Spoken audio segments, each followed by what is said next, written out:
Прийшли окупанти до нас в Україну, форма новенька, воєнні машини, та трохи поплавився їх інвентар. Байрактар,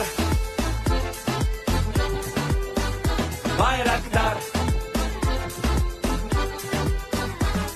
Російські танкісти сховались в кущі, щоб лаптем посьорбати довбані щі, та трохи у чах перегрівся навар. Байрактар, Байрактар. Приперли зі сходу до нас барани для восстановлення великої страни. Найкращий пастух баранячий хотар. Байрактар, Байрактар. Хто води всяке озброєння різне, потужні ракети, машини залізні, у нас на всі доводи є коментар. Байрактар, Байрактар. Вони захопити хотіли нас зразу, а ми зачаїли на орків образу з російських бандитів. Робить примар. Байрактар, Байрактар. Російська поліція справи заводить, там вбивцю рашистів ніяк не знаходить. Хто винен, що в нашому полі глухар? Байрактар, Байрактар. Веде пропаганду кремлівський урод, слова пропаганди ковтає народ. Тепер нове слово знає цар. Байрактар. Байрактар. Байрактар. Байрактар. Байрактар.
Yes.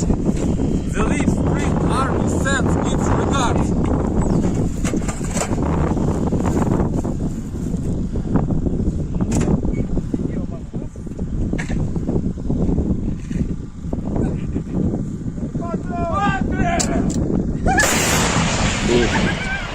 Русский военный корабль. Предлагаю сложить оружие и сдаться. Русский военный корабль, иди нахуй.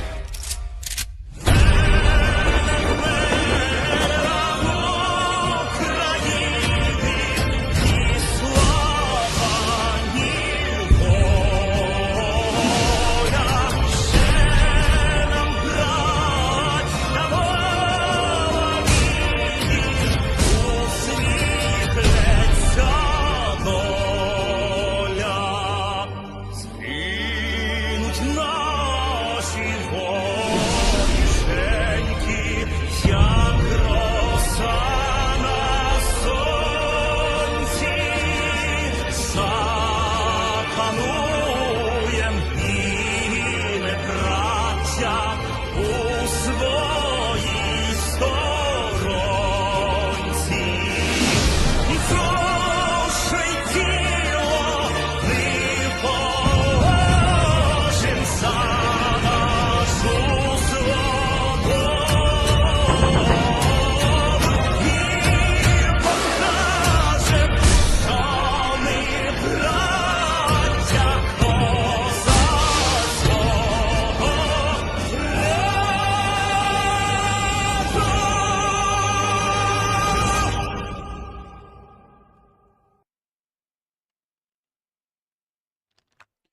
Hello, everyone. I'm the Enforcer, and I'm accompanied by Enforcer Matt.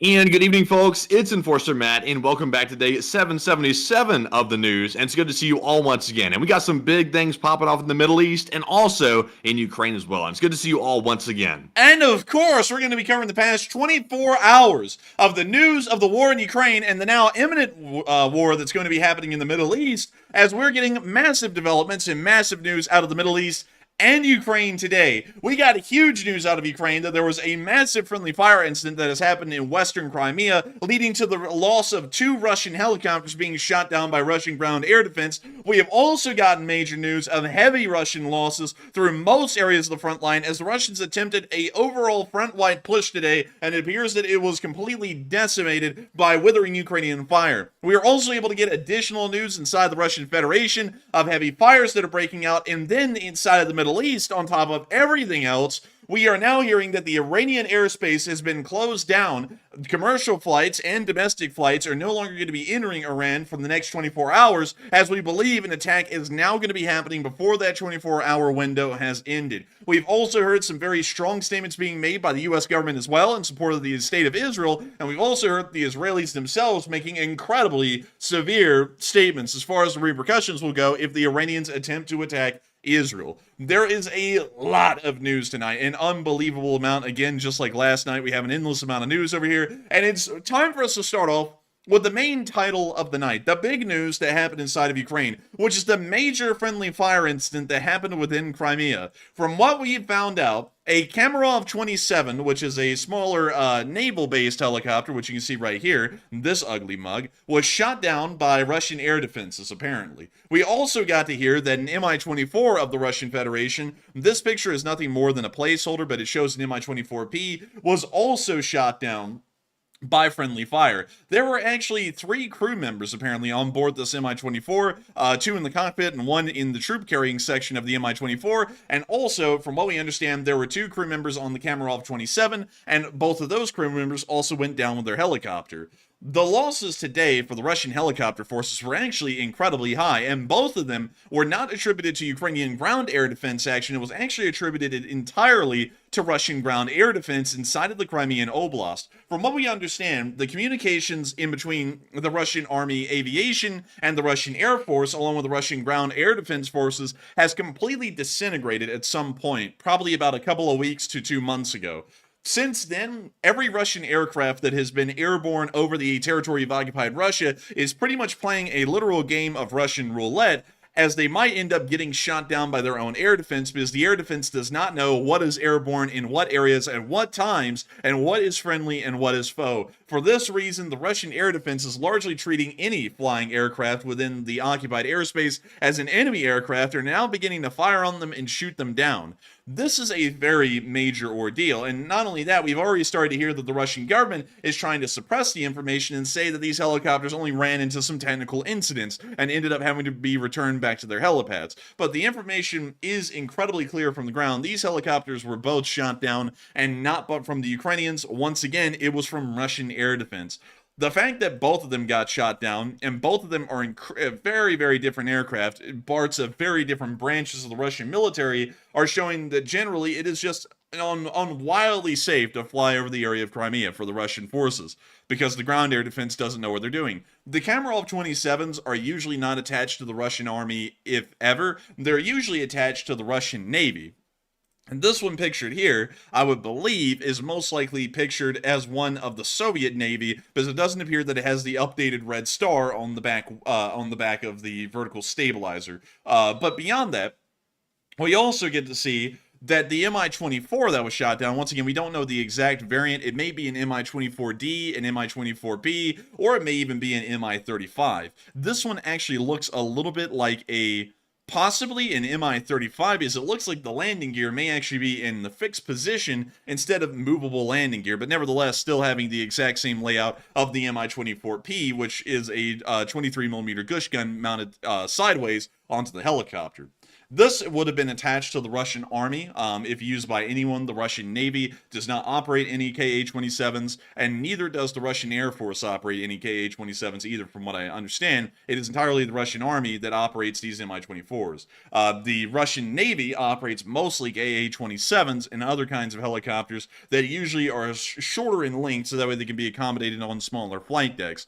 But beyond that, it is showing that both of these helicopters, the Mi-24 and the Ka-7, were both probably part of different branches, this one the Russian Navy and this one the Russian Army, and showing that they were not shot down as a formation. They were most likely shot down at completely different times of day in completely different areas of western Ukraine. Probably shot down by two entirely different air defense batteries in different parts of Crimea as well. This is a serious event. This is unbelievable to see, because it's one of the highest friendly fire rates that we've seen in such a small period by Russian air defense, and it's showing us once again that they are woefully unprepared for an air war, and that the Russian air defense and the Air Force has absolutely no communication or even a unified chain of command to try and send messages up and down, so that way they can make sure that these aircraft will be safe while flying over Crimea. Getting on out of this breaking news, it's time for me to move you all on down to another large amount of breaking news that's not in Ukraine, but inside of the Middle East, as the war that we've heard is going to be happening now appears to be inevitable and on the horizon within the next 24 hours this time, for real, from what we can understand. U.S. sources have said before that an attack was inevitable within 24 hours, and sadly, we can't really back that up much more than what U.S. forces and U.S. intelligence is saying. So we have to take the reports at face value. And from what we understand, they are saying again that an attack is inevitable within the next 24 hours from Iran onto Israel. This statement came out today from Global Military Info, and according to their source, which was apparently a U.S. official speaking to Bloomberg, Iranian strikes against Israel appear to be imminent.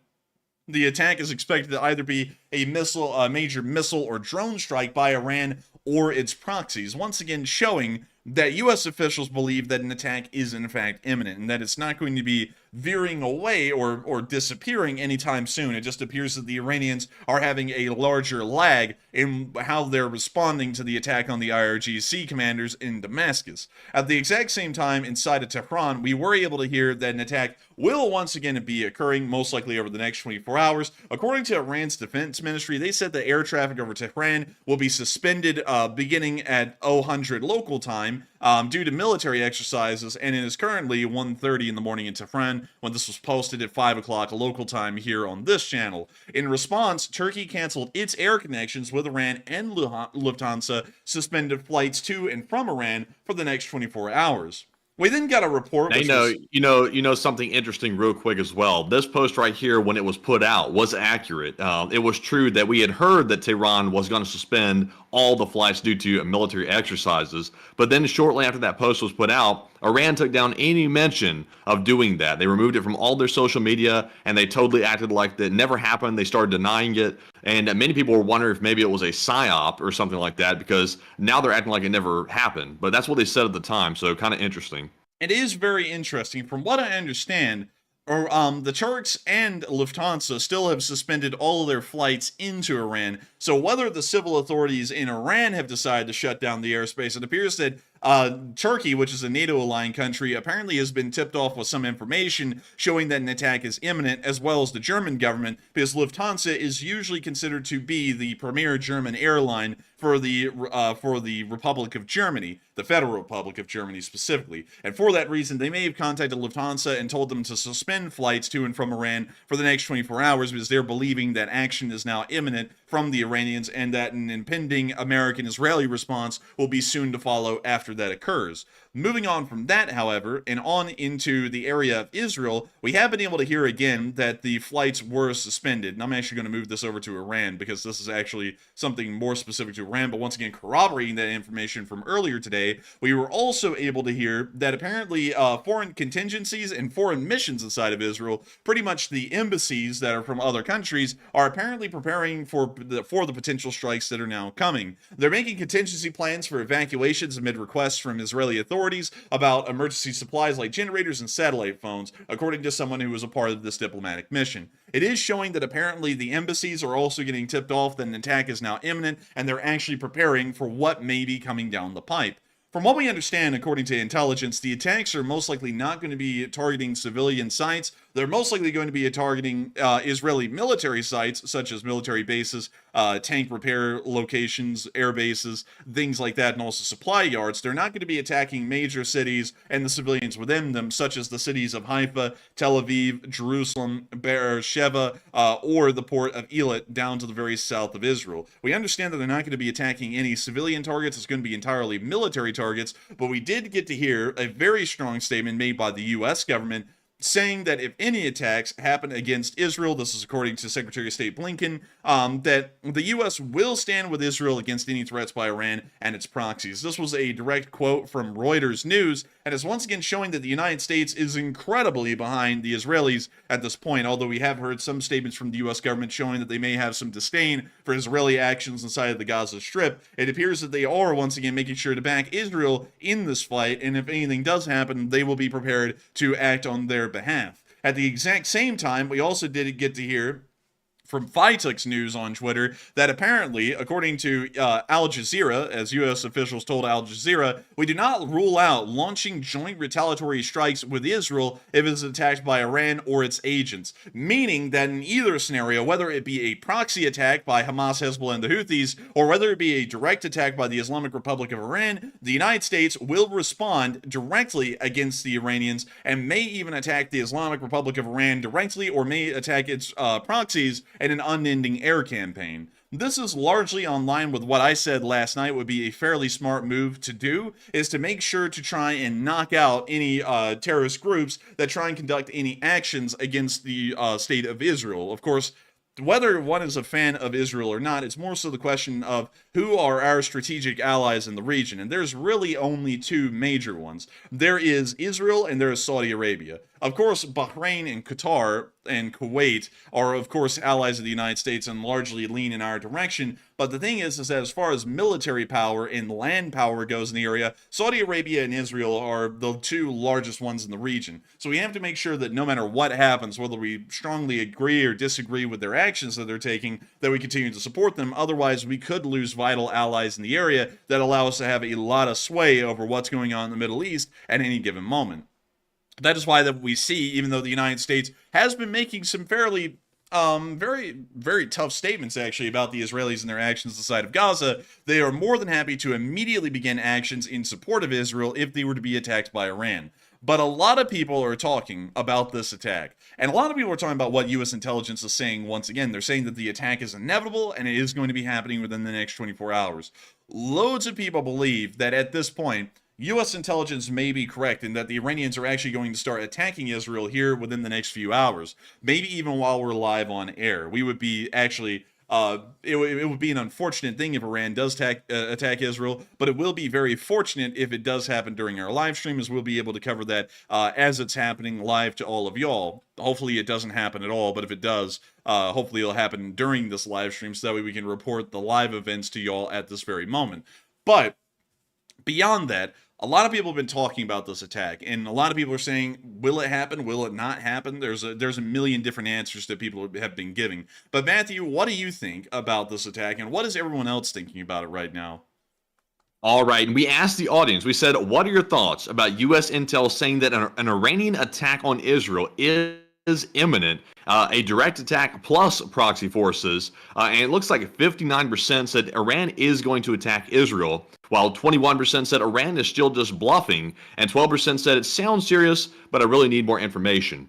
And from the sounds of it right now, it sounds like U.S. intel is ironclad certain that an attack will happen, and that not only will it probably be an attack from Iran directly, but also the proxy forces have been recruited as well to launch a simultaneous attack on Israel, which is a little bit more ramped up than before. And I think there's two reasons for this. I think for one, the Iranians had to go get the support of these proxy groups in the hopes that maybe if there's a response from Israel or the West, maybe they'll sort of disperse the response amongst the groups plus Iran and sort of lessen the load that's going to be eventually launched back on Iranian territory as retaliation for hitting Israel.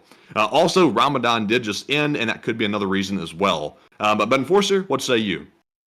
I would have to say I believe that an attack from Iran against Israel is going to happen, possibly within the next 24 hours. because once again, we are starting to see a decent amount of actions being taken in preparation for this attack. We have seen the mobilization of Israeli forces days prior. We're now seeing that foreign missions inside of Israel are now preparing for an imminent attack, according to embassy staff from an anonymous foreign mission inside of Israel. We're also hearing from U.S. intelligence sources that the attack is imminent, which is a very strong indicator. And not only that, we're seeing that NATO-aligned organizations such as Lufthansa and NATO-aligned nations such as Turkey are starting to conduct actions that are showing that they must have been told that something is about to unfold and something is about to be happening. So going off of all of that, I would have to believe that Iran is going to attack Israel because so many things are pointing in the direction of everyone knows that the attack is happening. It's just that it hasn't been publicly said that the attack is inevitably going to happen. So I'm going to have to go with the overall 58%, nearly 2/3 of y'all who said the attack is going to occur, because it most likely will. I've also seen some people in the chat saying, man, that was weirdly worded about me saying hopefully it'll happen during the stream. The way I want to explain that really quickly, because I was trying to say that in a way, but it didn't really come out too well, is that if it happens while we're off air, then that means that we're going to have to wait until tomorrow to get you all up to speed and up to date with what exactly happened in the sequence of events. And sometimes, because of that, the sequence of events can actually be a little bit muddled, and we end up getting one video or two videos out of sequence. We try our best to make sure to flesh out everything over the course of the entire day, from the beginning to the end, but that's actually incredibly difficult because I have to try and go through and find the timestamps for these videos, and then go through and try and figure it out from there. So if it happens while we're live, which of course it's going to happen, so it's either going to happen while we're not live or live. If it happens while we're live, we can actually bring in the videos as they're happening at this moment and give you all the perfect sequence of events as to how they're unfolding right here live on air. So that's the way I was trying to explain it, because it didn't come out well at all. I was even thinking when I was saying it, I was like, man, this is coming out terribly. But I hope that explains why we're saying hopefully it will happen while we're live, so that way we can get the sequence of events out to y'all perfectly, instead of having it a little bit muddled and jumbled by the next 24 hours when we make another stream. But moving on from that statement, the Middle East is a powder keg at the moment. From what we understand, this war, to try and explain this the best way I possibly can, will not be a conventional ground war like we're seeing inside of Ukraine, hardly at all. It will most likely be a war fought through proxies, because there are several countries and hundreds of miles dividing Israel from Iran.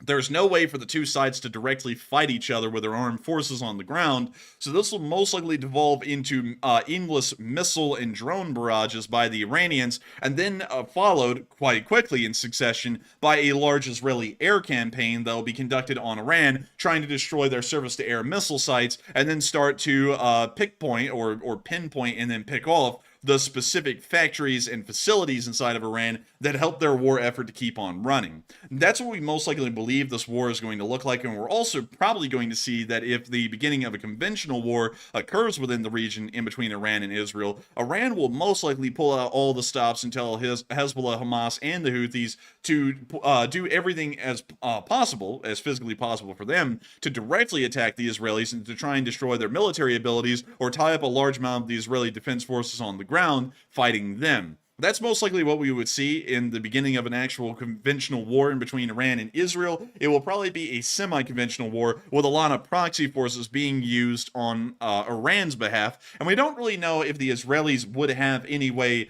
to strike at Iran directly from the ground. Of course, the Israeli Air Force would be heavily used in this upcoming conflict, but we don't really know a lot about the Israelis' covert ground forces or their abilities to try and make it to Iran and conduct strikes there. We also understand that the United States is going to apparently be supporting Israel in this upcoming attack from Iran, and they will also be conducting armed actions against either the Iranian-backed groups that will be attacking Israel or against the Islamic Republic of Iran.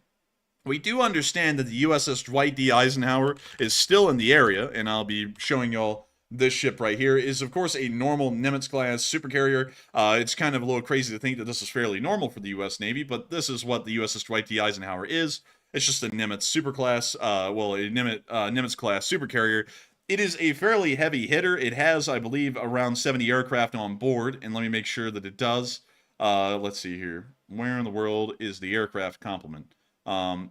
So no, we're looking for the planes. I can't find the planes. Oh, here we go. 90 fixed-wing aircraft and helicopters. So it's a flying, it's a moving pretty much Air Force. This is actually larger than most Air Forces around the world. I believe this is actually larger than Ukraine's combat air wing for their entire armed forces right now in the Ukraine war. So it's a fairly large amount of firepower that can be delivered by the Dwight D. Eisenhower. We would most likely see that the United States actions initially would most likely comprise of a large air bombardment campaign alongside the Israelis, but most likely flying out of the area of the Persian Gulf or the Red Sea. We may also see that strategic bombers such as the B-1 Lancer from Dice Air Force Base in Texas will most likely accompany the air campaign that is happening from the Israelis and also the United States based off of the Dwight D. Eisenhower, and they'll most likely be conducting strategic bombing campaigns of major Iranian sites deeper into Iran. We may also see the accompaniment of stealth bombers such as the B-2,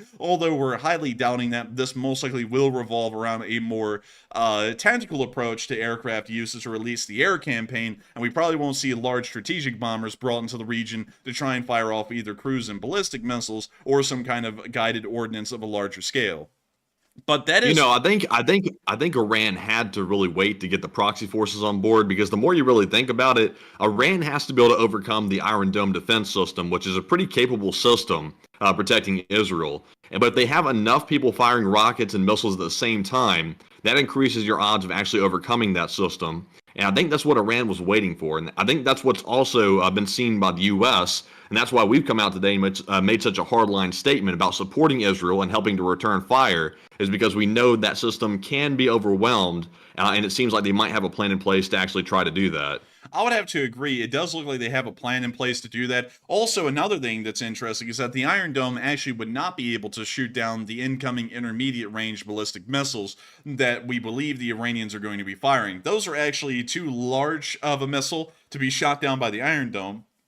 The Iron Dome would most likely be able to take on the Qassam rockets that are going to be fired from Hamas and Hezbollah, as well as the Shahed 136 drones, but it actually will take larger firepower to be able to intercept and shoot down the Iranian ballistic missiles. So that will most likely be a combination of the Arrow 2 surface-to-air missile system that is currently based off Elit, and also the Patriot air defense systems that the Israelis currently own that will be shooting down those intermediate range ballistic missiles. We know that Israeli air defense is going to be incredibly robust, as it does have specific air defense units that are tasked on dealing with smaller targets such as unmanned aerial drones like the Shahed, and also smaller rockets like the Qassam, but they do have far larger surface-to-air missile batteries that are rarely used, such as the Patriots and the Arrow 2 systems, which will be able to shoot down and intercept a lot of these intermediate range ballistic missiles. We know that they'll be able to do that because the Patriot so far has been able to shoot down some of Russia's most advanced missiles that have been used in Ukraine, although calling those advanced is a little bit of a stretch,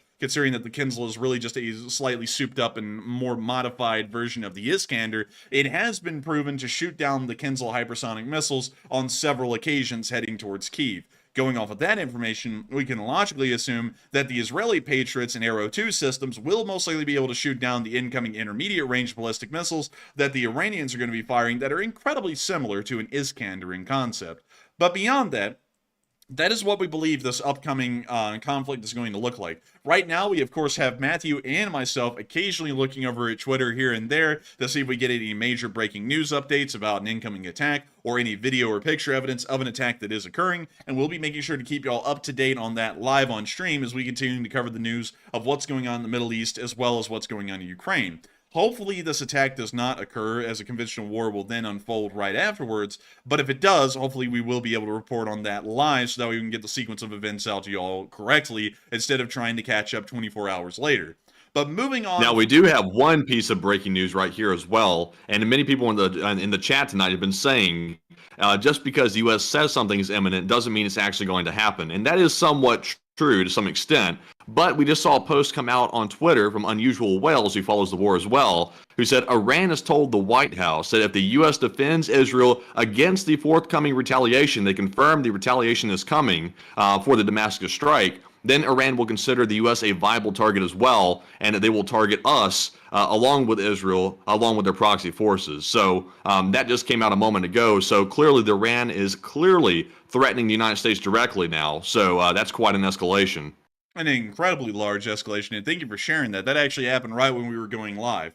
But with that, it's now time for us to move out of the area of the Middle East and to start moving back up into the war in Ukraine, as there's a lot of stuff going on up here. But before we actually move into that, we do hear that apparently the U.S. says it may join in returning fire. We actually covered that just a second ago on Iran if a direct attack occurs. And a lot of people are saying that they may not agree with that. Some people are saying they agree. Some people are saying they disagree. It's actually a fairly contentious topic. Some people are really split down the middle on this and don't really know whether the United States should support Israel in this upcoming conflict or whether we shouldn't. A lot of people have many different ideas on this, really just two separate camps, either completely in support of that or completely against that idea. And Matthew, what do you think? And most importantly, what is everyone else thinking about that idea right now about the U.S.'s response? All right, and we asked everybody, what are your thoughts on the U.S. saying it may join Israel in returning fire on Iran if a direct attack occurs? And 43% said bad plan, let Israel respond to it first. 41% said that's a good plan, we should support our ally Israel. And 9% said, what does that really mean? And to me, this is a pretty bold statement for the U.S. to come out and say, because I was thinking the best response would probably be to sit back and wait, let Israel respond to it first, and then if Israel starts being overwhelmed by the missiles coming in, then the U.S. can weigh their options and then return fire. But it sounds like the U.S. might come in guns blazing immediately, and we'll have to wait and see if that actually turns out to be the case. The U.S. could be simply saying that and not actually backing it up. But to me, it seems like we should really let Israel respond to it first. We shouldn't fight the fight on their behalf, but we should be ready to jump in and support them if needed. But Enforcer, what say you? I would have to say that, in my opinion, I think that we should probably let the Israelis, well, now given the current statement, I'll make sure to drag over the Twitter really quickly to show you all this. This is the current standing that we understand. Iran has told the White House as of 38 minutes ago that if the U.S. defends Israel against the forthcoming retaliation, it will consider the U.S. a viable target. Now, considering that they have threatened the United States, I would actually have to say that it's a good plan to support Israel just because the Iranians are already threatening us, and now it becomes a matter of principle whether we back off or not. I think it's incredibly clear at this point that this is a pissing contest in between Iran and the United States, as most things do devolve into pissing contests. And now we have to show the world, not just really dealing with Iran, now we have to show the global stage, including the Chinese, that if a country tries to threaten us like that and expects us to back off, then we will further escalate. There isn't really anything that we need to fear from the Iranians at this point. We understand that they do not have an active nuclear weapon, at least according to what we know. Usually the United States is fairly preemptive historically, like for example with Iraq, infamously so, on trying to deal with destructive weapons that may possibly be in countries that are not a part of the Non-Proliferation Treaty. So if they did have a nuclear weapon, we would have to deal with this a lot more cautiously. We're going to assume for the purposes of right now that they do not. And if they do not have a nuclear weapon, then we certainly need to not back down, and we need to stand our ground in the area and make sure that the Iranians understand that we are not going to be leaving any of our allies high and dry. It's not that the Israelis can't deal with the problem. The Israeli armed forces is one of the most advanced and most competent within the region. But the thing is that leaving them alone sends a message that other allies in the Middle East, for example, Saudi Arabia or Qatar and Bahrain, could possibly be attacked or bullied by the Iranians, and the United States will turn a blind eye because we're not wanting to seek a larger confrontation with the Iranians. We need to make the message quite clear that we want to avoid a confrontation with the Iranians, but if they force our hand, then we will obviously get involved on the support of our allies within the region. I think that is a fairly good statement or a fairly good move to make, especially considering that the Iranians have now threatened us. So I believe that going off of that, it's probably a smart move to immediately support the Israelis in this upcoming conflict. If it wasn't for the Iranian threat to the United States before this attack occurred, I would actually say we probably should sit this back and just wait and see what happens. And if things go bad, then get involved in direct armed intervention in the conflict. But now that they've kind of dragged us in by threatening us, now I believe we should go in with a strong fist first, and then come in with a softer approach later after we end up obliterating them from the skies. But with that, I hope that does... And also, by the way, on the topic of nukes, by the way, that Iran may or may not have, Intel actually did just come out today, and the U.S. is saying that Iran has the enriched uranium to make a nuke in as little as a few days up to a few weeks. So I'm beginning to wonder if maybe that's playing into the decision-making here and actually responding directly to Iran attacking Israel. Because obviously, like you said, the United States has been big in the past on trying to prevent these weapons of mass destruction from proliferating around the Middle East. And that could be a reason why we're sort of getting more aggressive as time goes on with this conflict brewing. I would have to say so. I believe that it probably is a good idea for the United States to force its own hand and get involved in this conflict. Because if the Iranians lead to a situation, because if a nuclear weapon is going to be created in a few weeks, and they lead to a situation where we can start to conduct airstrikes inside of Iran, it probably would be a very smart idea to send U.S. Air power to the regions where we believe that this enriched weapons-grade uranium or other kind of radioactive material is, and try and destroy it, or destroy the weapons development facilities at this moment before waiting until it's too late and then they have a nuclear weapon. That would probably be the best thing possible, and especially considering that the Iranians are an incredibly unstable regime, at least outwardly. Inwardly, inside of Iran, they're also fairly unstable, but outwardly, they are extremely unstable and incredibly hostile to most of their neighbors within the region. As a matter of fact, just to list off a couple of the confrontations that the Iranians have had over the past year, they have ended up getting into armed clashes with Afghanistan, which a lot of people would think that they would be aligned with Afghanistan. Turns out they're not. Turns out the Afghans and the Iranians hate each other, even under Taliban leadership. They have also gotten into small clashes with the Pakistanis as well. They have not gotten into clashes with Turkmenistan, from what we understand. It's one of the few countries that they're actually on somewhat okay terms with near to their borders. We've also heard that apparently they've gotten into some squabbles diplomatically with the Turks, and the Turks and the Iranians aren't on that great of a footing. However, they also have gotten into issues with Iran, as the IRGC has a lot of operational bases in northern Iraq, near to the area of what would be called Kurdistan, and the Iraqis have had a large amount of problems dealing with IRGC camps that are within northern Iraq, and also other areas inside the country. Of course, Iran hates Kuwait because Kuwait is an American ally, so they just hate them to oblivion. They also hate the Saudis because this actually goes back to the 80s, but back in the 80s, when Persia flipped and became the Islamic Republic of Iran due to a revolution, it actually caused a massive difference in between Saudi Arabia and Iran ideologically. And this is actually what led Saudi Arabia to start moving a lot closer to the United States than it had been historically. We also know that the Saudi Arabians and Iran actually fund and support different terrorist groups in the region, and in the end, they usually end up attacking the other. For example, with the Saudi Arabians, they've actually funded terrorist groups that have ended up attacking Iran, and in the meantime, Iran funds the Houthis in southern Yemen, which have attacked and have ended up actually causing armed clashes with the Saudi Arabian government on many separate occasions. So we do understand that that largely almost all neighbors of Iran are on very bad terms with the Iranians, or slightly indifferent or unfriendly with the Iranians, showing that they are an incredibly unstable regime, at least within the surrounding geographical area of their borders. And not only that, they are extremely unstable to nations inside of Western Europe and also North America. They are wildly unstable as far as that goes, willing to openly threaten these nations and also seize and impound their vessels if they are ever able to find them inside of the Persian Gulf. So it is an incredibly unstable country, and if they do give us the chance, we need to make sure that an unstable country like that does not have the ability to possess and use nuclear weapons. We've also heard, because of that, a lot of y'all are weighing in on whether we should deal with the situation right now or whether we should let it sit around for a while and see if they do have a nuclear weapon or an ability to make one or not. A lot of people have been talking about this. Loads of people have. And Matthew, what do you think about that? And what is everyone else thinking about it? Should we get involved now or should we wait for later?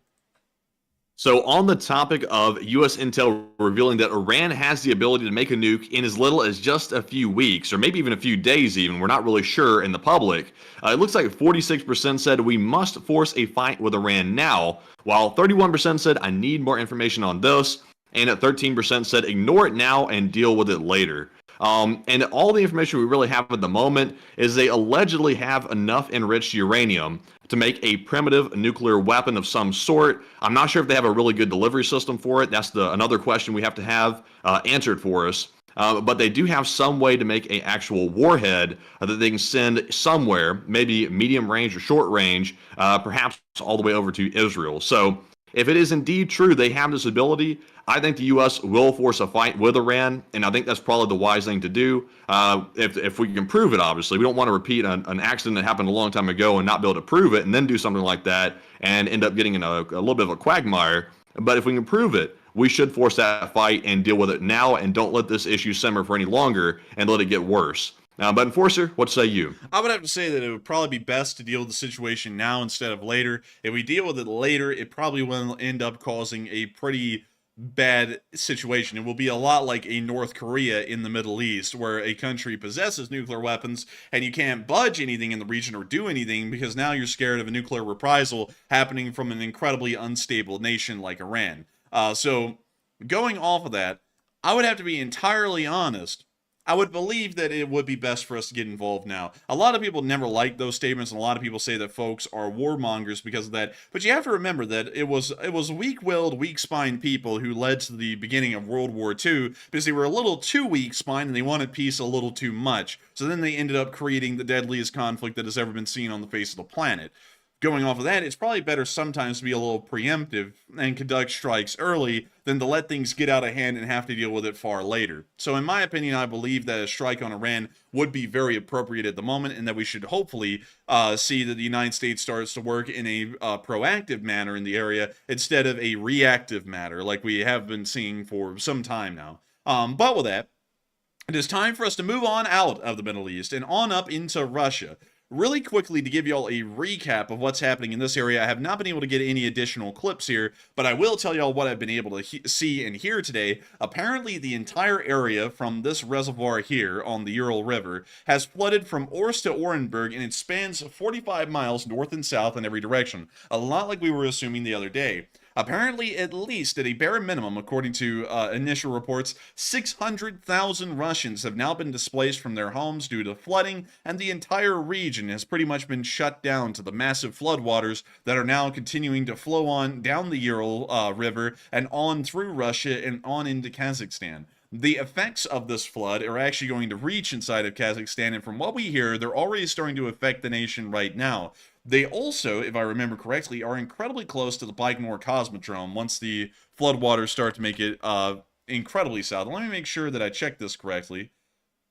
So here is Baikonur, and Baikonur is situated along the a river that appears to feed, actually, correction, it is nowhere close to Baikonur. Baikonur is actually far closer to the Aral Sea, or what's left of it, instead of the area of the Ural River inside of Kazakhstan.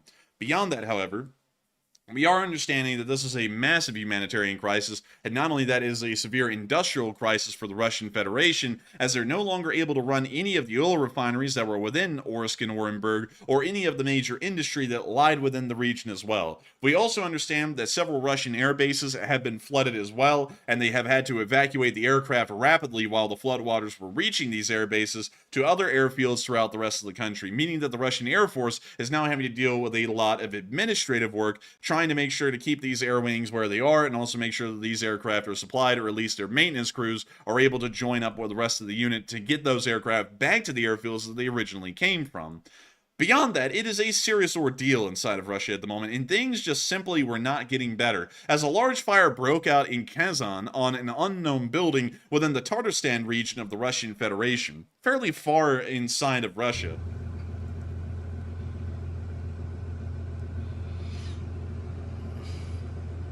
And we see the fire burning out there, someone filming it.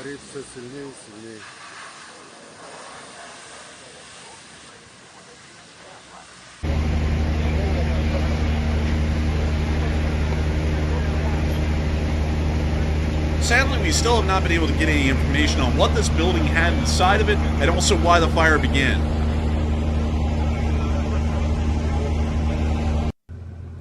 We would hope that it was a partisan attack and that they were able to attack critical Russian infrastructure, but sadly we don't really know to even be able to say. All we know is that a fire happened in Kazan today, and it appears to have caused some serious damage to a building inside the city. Moving on from that and on into Moscow, we were also able to see that a fairly large apartment building caught on fire today as well. It appears that the fire may have started near the top of the building and began to burn across its entire length. So from what we know, probably the top floors of this building were damaged, but the lower floors are most likely still intact. But here's the clip. Do I like how this fire is just right on the roof of this building and everyone's just walking around the street like there's nothing going on? Yeah, they try to act like everything's normal. It's like that meme of that cartoon character sitting on the chair with the fire behind him trying to drink his coffee. Everything's normal. Yeah, it is like that. But that is the end of that clip. But still, interesting to see that fires are starting to break out all across Russia. It appears that liar, liar, pants on fire is in fact a true and accurate statement. But moving on from that news inside of the Russian Federation, we have to make sure to move on down to Ukraine and start covering some of the news there. Also, to give you all a quick recap, we have not gotten any video or picture evidence on the Free Russian Army and their actions inside the Belgorod Oblast. From what we were able to tell, that area is now largely inactive. We haven't even heard of any shelling at Belgorod lately, so it appears that that front has fallen completely quiet. But moving on into the area of Kyiv, we have been able to hear that the air defense report showed some great success overnight. They were able to shoot down 14 Shahed drones and 2 X-59 missiles. Very good night for the Ukrainian air defense, and once again making sure that the skies of Ukraine are as safe as possible and stopping a lot of these drones and missiles from ending up hitting civilian buildings such as apartment blocks and causing a high amount of casualties like they used to at the beginning of the war. Moving on from that and news, also real quick, Enforcer, one quick news update here. This is out of Ukraine this time and not Iran. It looks like there's an ongoing missile attack on Ukraine in various areas. And also, Poland has dispatched their F-16s once again to go fly along the border of Poland to ensure they don't go into their airspace. So apparently they're getting close to the Polish border once again. And once again, they're telling people to not be alarmed if they hear a bunch of jets scrambling above their head over the border regions. interesting, and thank you for sharing that with us. So right now, as we hear, there is a large amount of Polish air activity due to the Russian missile strike that is happening right now. To get y'all a little bit up to speed on this, because we didn't actually include this in the news tonight, 9 Tu-95s took off from Ingles Air Base inside the Russian Federation and flew down to the southern Caspian Sea around 2.5 hours ago. They then flew from the Caspian Sea over into the southwestern area of the Sea of Azov and began to fire off their missiles there, signaling the beginning of the attack, and with that, the remainder of the Russian missile batteries, both at sea and on land, then responded by firing off their missiles into Ukraine as well. That apparently happened just a few minutes ago, meaning that those Tu-95s and their flight time from Ingles to the Caspian Sea and then to fire off in the the southeastern Sea of Azov was apparently an entire 3 to 3.5 hours from takeoff time to when they were able to fire the missiles. But with that, we're now going to be moving on from that little update and on into the area of the location unknown. So we actually have two really interesting ones today. And the first one was that a Russian drone-making bunker had an accident. Apparently, they make drones on the front lines for the Russians. They don't make them way back behind the lines. They make the bombs and the drones on the front lines. And apparently, one of them had an accident. From what they say, one of them lost their arms, and the other guy apparently got blinded. But we don't get to see that in the clip. We just get to see the damage to the bunker. So here's the clip. Произошло у нас несчастье.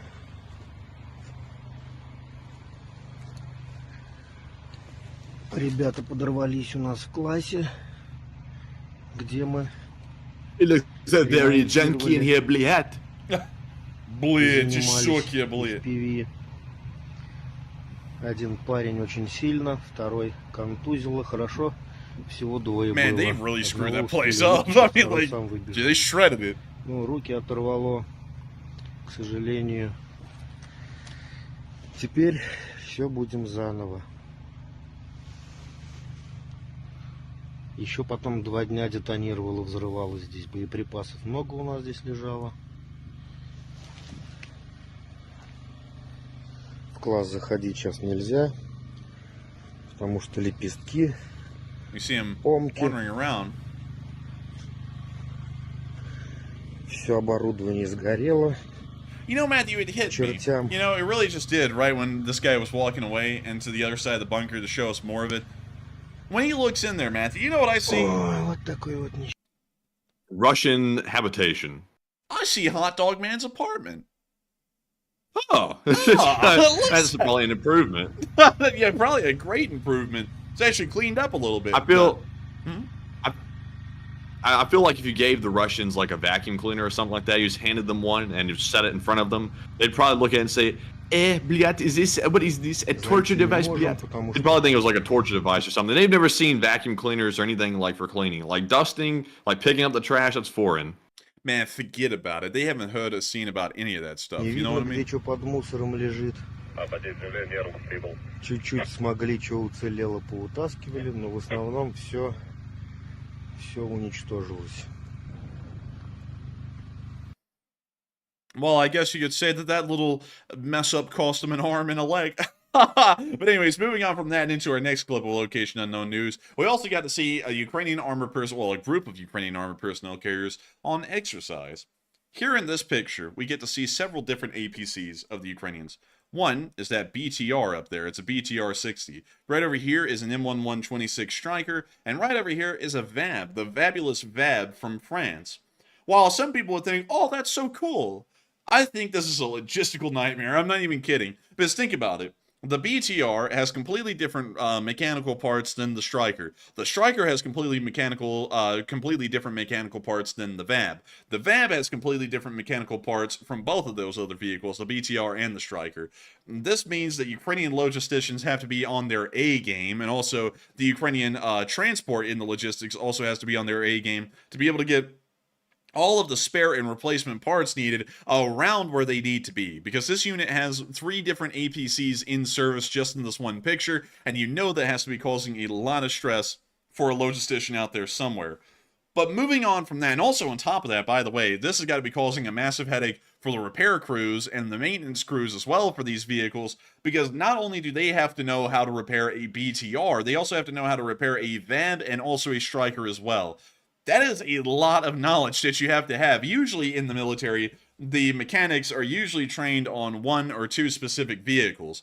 Usually they would repair a Humvee or a Bradley or an Abrams, but you don't have one guy working on every single system. It's kind of like how in the Air Force, you don't have a guy working on an F-22, an F-35, and an F-16 all at the same time. They're either working on an F-16, an F-15, an F-35, or an F-22. They're not working on all 4 of them at the same time. It takes a lot of training. It takes a lot of time to train those repairmen. So overall, this isn't the best thing, but once again, some support is better than no support. Even if it makes the logistical side of things more difficult, it's just a challenge that Ukraine has to step up and accept for the most part. And hopefully, they've been doing incredibly well with that. And from what we understand, they have been.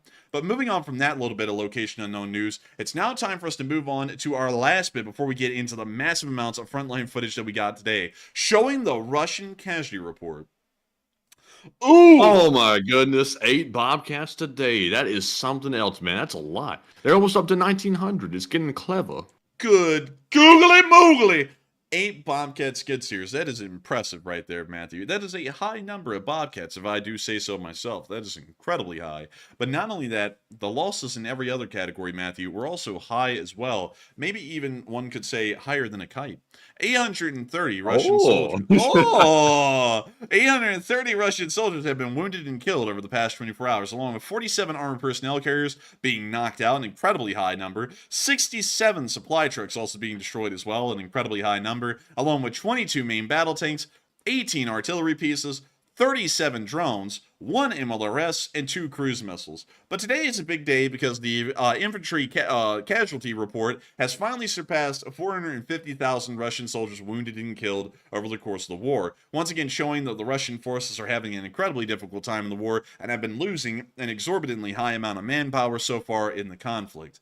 Moving on from that casualty report, it's time for us to move on into the Ukraine front lines in general, which is always a little bit of a conversation, because everyone's always talking about the kind of equipment that the Ukrainians have, and that picture that I just showed you on the location unknowns of the VAB, the Striker, and the BTR all in the same place really goes to show how much Western support Ukraine really does get, and how much they also rely and count on it from time to time. And a lot of people have been talking about that. A lot of people have actually been talking about this idea that's been brought up by the U.S. government, where they said that they would be selling $138 million in Hawk missile air defense systems to Ukraine. To get you all an idea of what the Hawk SAM is, the Hawk SAM is a fairly old system that was introduced in service in the U.S. Army in 1960 for defense of America's skies. Wow.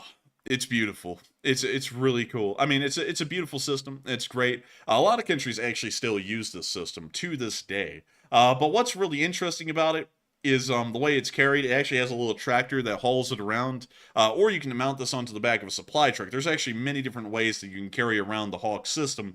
But beyond that, the U.S. military doesn't really use these a lot more. They've really been replaced by the Patriot and now the THAAD entirely, as far as our air defense regimen goes. And so, going off of that, we have a ton of these that we don't use anymore, and they really could go someplace better. And so the plan is that we will end up selling these possibly to Ukraine. And a lot of people have been saying if that's a good idea or a bad idea, or what kind of idea is this in general. And Matthew, what are you thinking about it? And what is everyone else thinking about the idea of providing them with Hawk surface-to-air missile systems? All right, so on the topic of selling 138 million of the Hawk systems, and that's money, by the way, not 138 million Hawk systems. A lot. What do you think of this? They're not selling that many. That'd be crazy. But 52% said any aid is good aid, and it's fine. 29% said it's a cheap way to appease Ukraine, and 13% said it's a serious means of Ukrainian support. And I'm in between two different options here. First of all, this is indeed a cheap way to appease Ukraine, to sort of make it look like we're still supporting Ukraine, but then at the same time, this equipment is very dated. It still works, but it's not exactly what you'd call modern day effective. It just simply works, and that's all we can really say about it. But at the same time, though, since Ukraine is having a lull in aid, I would say any aid is good aid, so I'm sort of in between the two. I would say it's just neutral. I'm neutral about it. It's good they're getting aid, but it's sort of got a caveat to it. But Enforcer, what say you? I would have to say it's actually fairly good. Because the Hawk has actually been heavily upgraded over the years. The original Hawk was introduced in 1960, but now I believe, if I remember correctly, and let me look through the variant list here, because I think they should have one. Let me see here. They have all the different radars that can be used. So here we go. Here's the improved Hawks. So here is the 1959 Basic Hawk. This one gets pumpkin spice at Starbucks, Matthew. But then we have the 1971 Hawk, around the time when Star Wars was brought out. Then we have the 1982 Hawk, which was one for the Falklands War, the Falklands War edition. Then we have the 1990 Gulf War editions of the Hawk. And then also, finally, in the last configurations, we have the MEM-23Ks, the Js, the Ls, and the Ms. And so these are some of the most advanced ones that are currently available for export at the moment. And these are the ones that also the United States will probably be ending up giving Ukraine as either the K, J, L, or M variants of the missile. These are a lot more competent and a lot more capable than the ones that originally went back into service in the 1960s and can do a pretty decent amount, actually. These things are very comparable to a Buke M1 system, and I'll pull that up and show it to y'all really quickly. The Buke M1. And so let me get that right there. Let me get this right here. Peter, the Buke is here. Wait a minute, no. Actually, it's a Cube. Sorry, let me go get the Cube. I was thinking of the Cube, and I'll put in the Buke. We're not talking about Stanley Kubrick, damn it. All right, so here we go. We got the Cube. So here's the Cube. This is what the Cube looks like. That's the Cube. This is the Hawk. The Hawk is actually very similar in what it can do compared to the Cube. And the Cube has been confirmed by both Ukraine and Russia to have downed several air targets over the war. And so they are fairly effective at dealing with helicopters, aircraft, and also incoming missiles as well. They at least the modern versions, they're fairly good at doing that. About as good as a Cube, maybe even as good as a Cube. So going off of that, I would have to say this is actually a fairly good deal for Ukraine and a great way for them to bolster their air defense. We do have to remember that at the moment, currently, U.S. support is still held up. Hopefully it will not be for much longer, but it is still held up at the moment. And so we do have to hope that the Ukrainians can get some kind of air defense, but it isn't going to be the best. They're not going to get THAADs, and they're not going to get Patriots, because those aren't being provided right now. And they can buy these Hawks, which will help them out greatly, and they're incredibly competent, but they're not the best thing that the U.S. has in its arsenal. But for Ukraine, this would actually be a fairly good stopgap until hopefully the U.S. aid is passed again and they were able to get the Patriots once more. But with that, I will say though that even though the Hawk is an outdated system and stuff like that, just seeing like a little tiny trailer holding 3 massive, huge missiles like this is clearly like somewhere around the 60s, 70s, or 80s or something like that design period. Because like this is like the Fallout era like design stuff right here. It's kind of wild to see. Yeah, it is, isn't it? Because like those missiles look like Fallout missiles, the way they're shaped and everything. Yeah. Like just wide bodied with the like tapered nose cone. I mean, it's literally like a Fallout missile. I bet you Fallout probably got a lot of inspiration from this Hawk. But it's kind of absurd looking. It's absurd, but it works at the same time, like the design of it.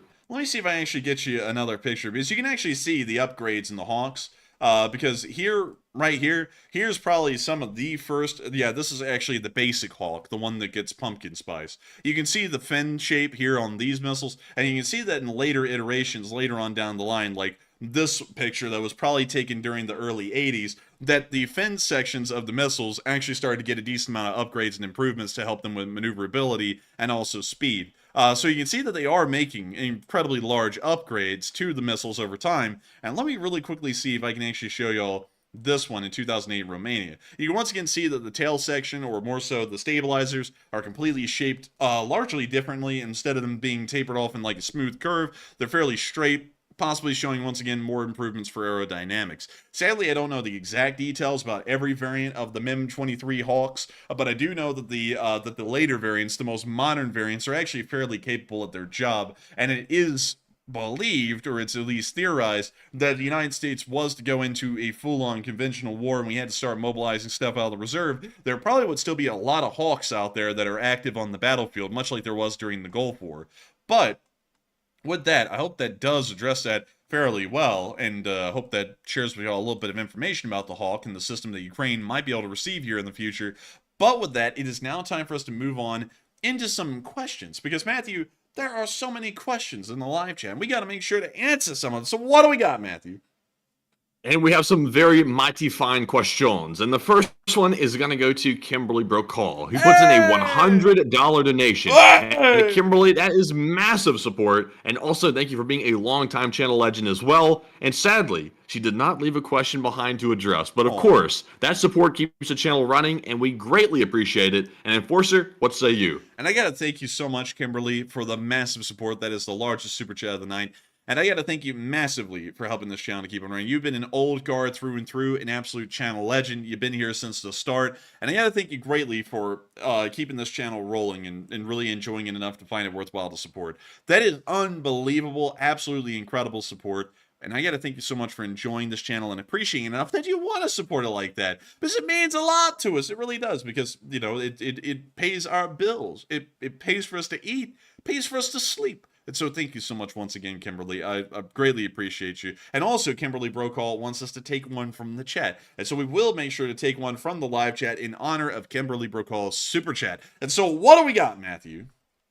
All right, and this one is going to go to TTCZMX, who says, how much ammo does the Iron Dome even have? And it has to have a limit at some point. Isn't that right? Yes, that is correct. From what we understand, the Iron Dome actually has a large amount of available ammunition, but we believe that the Israelis may have thousands, if not tens of thousands, of Iron Dome missiles in storage at the moment that they can pull out and use for the Iron Domes. We also understand that the missiles are actually fairly cheap for what they do. They only cost about $100,000 a piece, which, you know, for all of us, that's incredibly expensive. That's probably more money than most of us will ever see in a lifetime. But on a military spending budget, that's actually wildly cheap for that kind of a missile with that kind of an ability.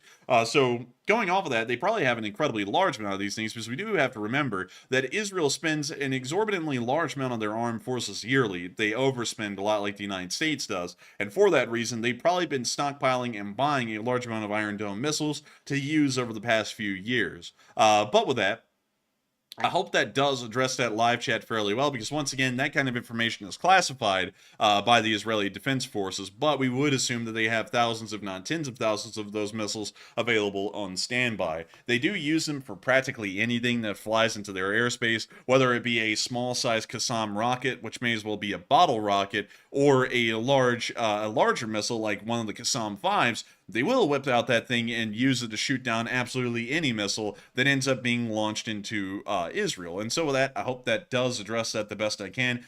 Thank you so much once again for the amazing support, Kimberly Brokaw, and helping this channel to keep on running. And so with that, thank you so much once again. I hope I was able to address that well. And with that, we are on to the next one. And up next, we have a $20 super chat from Vladimir. Last name, very interesting. Very, very interesting indeed. Wow. They changed their name once again. I know the exact person this is, by the way. This used to be Jenna Tolles. And they put in that 20. And thank you very much for that support. And it said, change my name again. And love, Jenna, last name Tolles. Hey, and thank you so much, Vladimir Putin. Hey, we're not reading that last word on air, at least. But if y'all see it, y'all see it. If y'all know, you know. But still, thank you so much for the support, Vladimir. And thank you so much for helping this channel to keep on running. Formerly, Jenna. We greatly appreciate your support and helping this channel to keep on rolling. And thank you for trying to have us had. We got that one quick, though. I saw that one coming a little bit earlier. And once I saw it again, I was like, oh, yeah. I was like, I saw that. But still, thank you so much once again for support. Thank you for helping this channel to keep on rolling. And thank you for keeping a really good rolling gag running on the stream. It started with Jenna, last name Tolls, and now we're all the way up to Vladimir Putin, and the other part I can't even read at all, even as a joke. But with that, thank you so much once again. I hope that does address that well. And of course, we love you, Jenna. And thank you once again for the support and helping this channel to keep on running. And thank you for keeping a good joke alive. And so with that, we are on to the last question of this segment, and then we're going to be moving on into that frontline news in Ukraine. And the last one of the segment is going to go to JD Macco 23, who puts in a $20 donation as well. And thank you very much, JD Macco, for your support of the channel. And he says, why'd the can crusher quit its job? It's so depressing. Dad jokes for the win. He said, love the community, and please take a question from the chat. Well, I got to tell you, JD Macco, I didn't like your joke. let me give you some of them. Let me give you some of the medicine that people give us. I'm just kidding. I love the joke. I love dad jokes, JD Macco. But still, I gotta say that is a very depressing job, Matthew. Crushing cans, man. You know those cans. Sure, man. For sure. Those cans are crushed after that, Matthew. After that happens to them, I mean, it's terrible. They just can't recover from it. They can't. But beyond that, kind of like hot dog, man. Can't recover from it. Oh, he's been warned. Oh, but still, beyond that. What are we being warned? Oh God! Waiter, another hit piece, please. Another hit piece. But beyond that, thank you so much for the support, JD Macco, and helping this channel to keep on running. We love dad jokes. We really, I love dad jokes, me personally. But I love this community too, JD Macco. I absolutely love the Leaf Spring Army. I think it's an incredible group. It's an amazing group. It's absolutely the best, the greatest, and I got to thank you so much once again for the support and helping this channel to keep on running. Because if it wasn't for folks like you, JD Macco, we wouldn't be able to make this channel possible. And so with that, we will be making sure to get a question from the chat in honor of you, JD Macco. And so, Matthew, what do we got? And the question from the chat this time goes to I Am Gift Bearer, who says, is there a way to destroy their supplies so they can't develop a nuke? Yes, there is. Through relentless airstrikes, we can end up destroying their supplies. Or we could go in on the ground and take over the country and try and find the yellow cake uranium or the elements to create weapons of mass destruction. And of course bring democracy and liberty to that area of the world as well, because I understand that Iran is in desperate need of some democracy and liberty to be brought to their lands. And the United States is the best exporter of democracy and liberty around the globe. And so I hope that answers your question very well, because the United States has an endless toolkit of ways that we can deal with weapons of mass destruction. Some of them just involve us bombing the hell out of them. Some of us involve us bombing the hell out of them and invading the place. And some of them involve bombing the hell out of them, invading the place, and also giving them a short government change. Usually the government changes have varying levels of success. The graft in Israel didn't go that well, but the graft in Iraq actually ended up not that bad. I mean, they have a functioning democracy down there somewhat, so not bad. But you mean the grift? Aw, man, pulling that Tokyo grift. Aw, man. Aw, aw, aw. Gift in a second, man. Come on, you're gonna burn the clutch out. Oh man, but with that, I hope I literally did it unironically. Then I went, oh man, but still. Thank you so much once again for sponsoring that live chat. Thank you greatly, JD Macco. And I hope we were able to answer that incredibly well. Of course, I was answering it a little sarcastically, but in all seriousness, those are actually the three different ways that we could deal with the Iranians. We could end up with an air bombardment. We could end up with an air bombardment and a ground invasion. Or we can end up with an air bombardment, a ground invasion, and then we can occupy the country for several years and found an interim government that would then bring forward a democratic government or some other form of government that would be able to exist inside of Iran. Me personally, I'm not one to nation build. Nation building usually has a 50-50 chance of failing because we're trying to pretty much export our version of governance, which is very specific to our part of the world, the people who live in the United States and the kind of culture they have, and we're trying to impose that kind of a governance system on another group of people who have a completely different culture and a completely different way of looking at things due to their historical background. So honestly, I would let the interim government set up so that way they could found a new one. But I would not tell them that they had to make a democracy. I would let them kind of make up whatever they wanted, as long as it wasn't some kind of a dictatorial regime that we had just overthrown. That would be pretty much my groundwork for that, so that way they could come up with a government that may be something suitable for the Iranians. Because, crazily enough, and I gotta make a short rabbit hole about this, a democracy is not perfect for every country in the world. Democracies sometimes go very badly, especially in different areas of the world, because there isn't simply the cultural background or the historical background that allows for the culture to understand how a democracy actually works. For example, in Afghanistan, the concept of a democracy only exists in Kabul. Within the rest of the country, it may as well be a foreign concept that doesn't even exist. Even back when the Afghan Republic was a thing and we were supporting that interim government and then turned it into the actual government of Afghanistan, it didn't have any actual control over most of Afghanistan because of its geography, how underdeveloped Afghanistan was, and for that reason, a democracy like it exists in the United States could never exist inside of Afghanistan. It was doomed from the beginning to fail. On the other hand, inside of Iraq is actually a fairly modern and advanced country, and a lot of people don't believe that. This has been bombed to oblivion over the past, over the Gulf War and the Iraq invasion of 2003, and then the subsequent occupation and then the wars with ISIS. But Iraq is an incredibly advanced country as far as it was before the wars. And because of that, and because the culture in this region of the world is actually conducive to more modern cultural ideas, especially for this region, like democracy, they are actually able to support one. And that's why Iraq has a semi-functional democracy right now. So that's something that you always have to take into a factor, is that a democracy is not going to work everywhere. And the same kind of things that happen in America aren't going to work in other countries. Like, for example, domestic political issues, we're not touching on politics, but just to bring this up as a concept, domestic political issues here in the United States that are the leading topics that a lot of y'all are probably thinking and talking about because the election cycle is coming around, are not even thought about in some places like Iran or Afghanistan, for that matter. They're on a completely different page. And so trying to bring over American domestic political ideas and insert that into the public discourse in some of these countries can end up being disastrous because they have absolutely no concept about it. It is incredibly foreign, and they're going to get very violent because these new ideas are pretty much being imposed on them. And I'm not saying that in one direction or the other. I'm actually saying that really on all directions. Some of the stuff may actually just be absolutely bad. And on top of that, much like I was saying last night, every single country is completely different. Even if it's not a completely bad idea, they may be completely opposed to something that the United States does that we consider normal that isn't normal in other countries. So it's best not to try and export our culture into countries when we're nation building, or to try and export American democracy in its federal republic form to other nations around the world.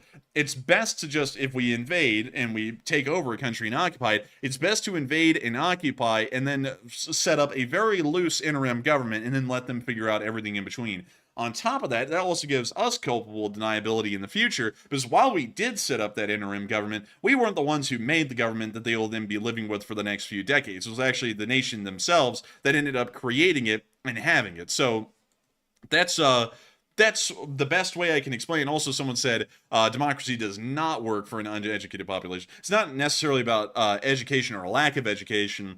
It's more so about cultural history. Like, for example, Russia will probably never be able to support a real democracy. And that's a big shock to a lot of people, because a lot of people think you can just insert a democracy wherever you want. But the Russians' history of their authoritarianism brought to them by the Mongols, and how it was a dog-eat-dog world in Russia for the next next 150 to 200 years, while the Golden Horde and the Mongols ruled Russia, that really set the groundwork all the way up until the present day, that has never allowed for a democratic institution to exist, either through the Russian Empire, the Soviet Union, or the Russian Federation. Because, simply put, the cultural parameters for a democracy just don't exist in Russia. It is an authoritarian culture for the large part. They believe in authoritarianism. If you try and exercise democratic principles, it goes poorly. And there's a perfect example in that of Gorbachev. Gorbachev was the only leader in Soviet history, rather than Tsar Peter II, Tsar Nicholas II, who ended up getting killed for it as well, who ended up softening up their iron fist and control over the country. And it ended up going badly, both for Tsar Tsar Nicholas II and Gorbachev. Tsar Nicholas II and his softening up of its policies against the communists ended up leading the communists to eventually begin an overthrow of the Russian Empire, and then the Bolsheviks came in and hijacked the move, and then began the Russian Civil War, and then created the Soviet Union. Gorbachev then led to the collapse of the Soviet Union by his weak-handed, more democratic ideas of glasnost and perestroika, which allowed for public criticism to be made of how weak of a leader Gorbachev was, because he was actually allowing them to say that, and then that led to the collapse of the Soviet Union. It's not necessarily about a lack of education, because Russia actually has, even right now, propaganda aside, one of the highest literacy rates in the world. So it's not about a lack of education, it's about a lack of the cultural building blocks that exist over the hundreds, if not thousands of years that a lot of these cultures have lasted, that would allow for a democratic principle to exist.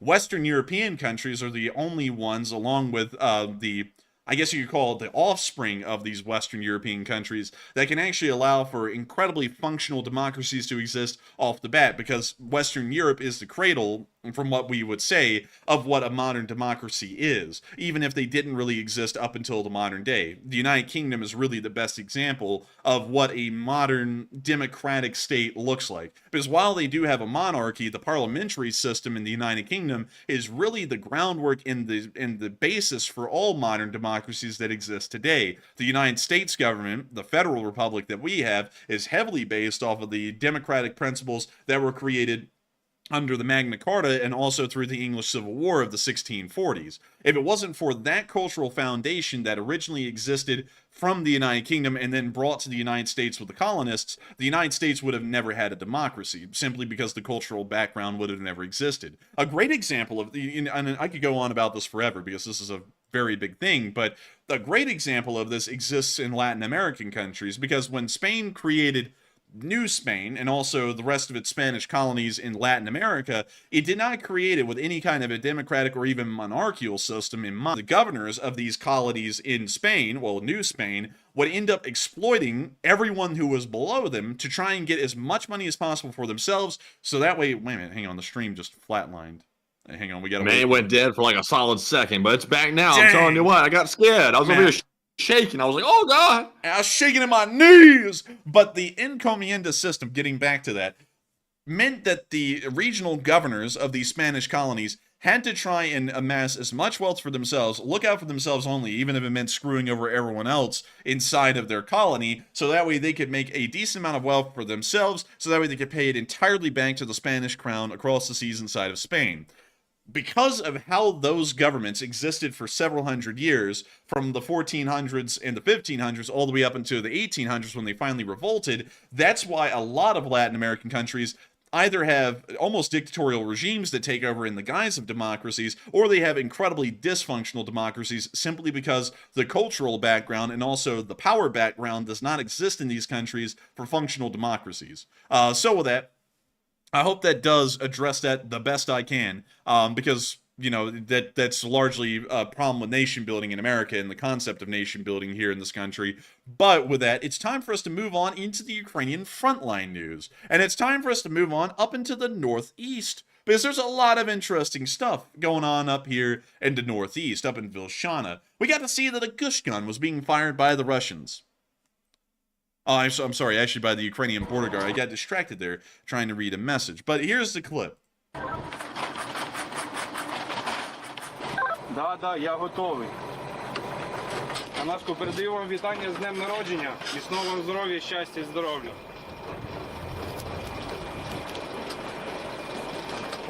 Погнав, давай. Chat music ensues. So we're going to have to mute that, but we can see them firing the gush gun from the back of this Ural.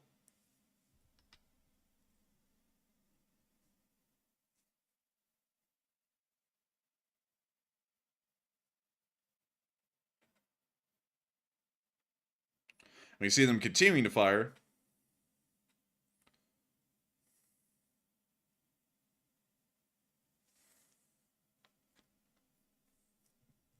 And we now see them moving around the gush gun. It looks like they're trying to reload the gush gun itself with new ammo cans. Wow, look how quick that was, actually. This was actually really impressive. Instead of having to feed a belt into the gush gun, they just shove the ammo box onto the gun, and apparently it's able to grab the belt itself. I never even seen this before. See, he pushes it right on, and it's back to firing immediately. Very convenient. Makes the gush gun a very potent weapon of war, bliat. Send it down on range, hit the Russians, bliat. Put the large shell on the targets, bliat. It has such a good sound, bliat. Man, I'm telling you, man, it's impressive, man. Man, look at that. That actually has an incredibly wide spread. I don't even know if that's accurate, but that's still pretty impressive to see the thing, and it's ready to fire on the back of a technical. And there is mincemeat if there is infantry there. In the right hands, this is a death machine. And we see them firing again.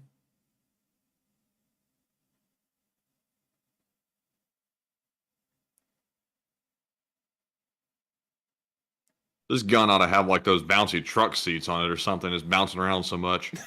Yeah, it's like a Chevy from the 70s, you know. We worked against ECM installations and the enemy troops. That is, they are there both in the bunker and in the transition area from one position to the other.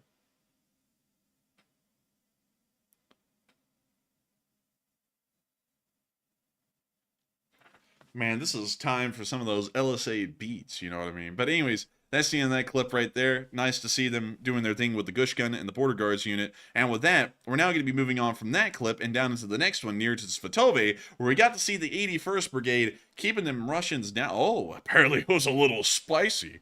Whoa.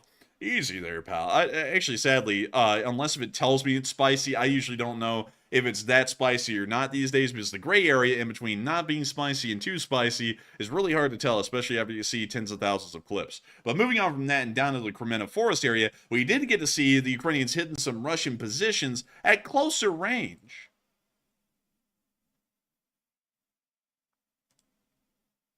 Oh, we're going to be muting that.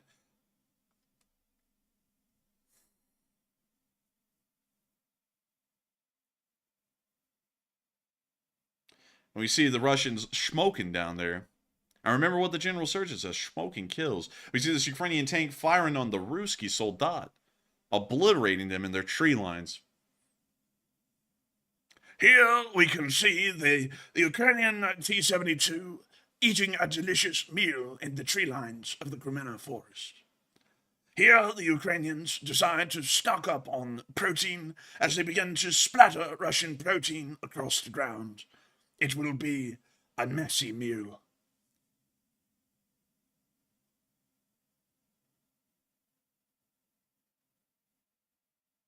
Man, we need some of that funk music up in here, you know what I mean? We do. We need some of that good classic hold music. Man, you know what, man? We're gonna see. We're gonna see. Let's see here. Man, I'm telling you what. They're just hitting them over and over out there. It's nice to see. Oh, and we can see what appears to be a vehicle moving.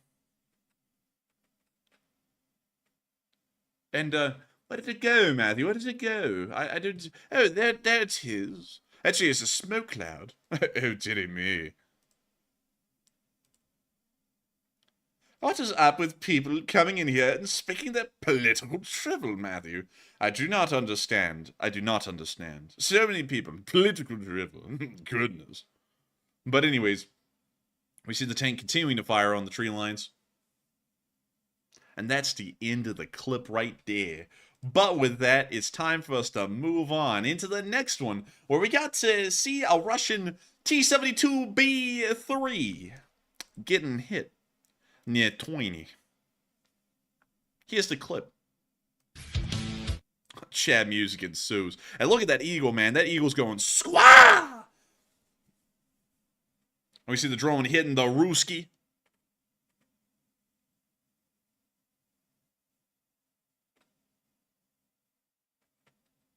We see them hitting another. They put the tranquilizer needle on the front of this drone.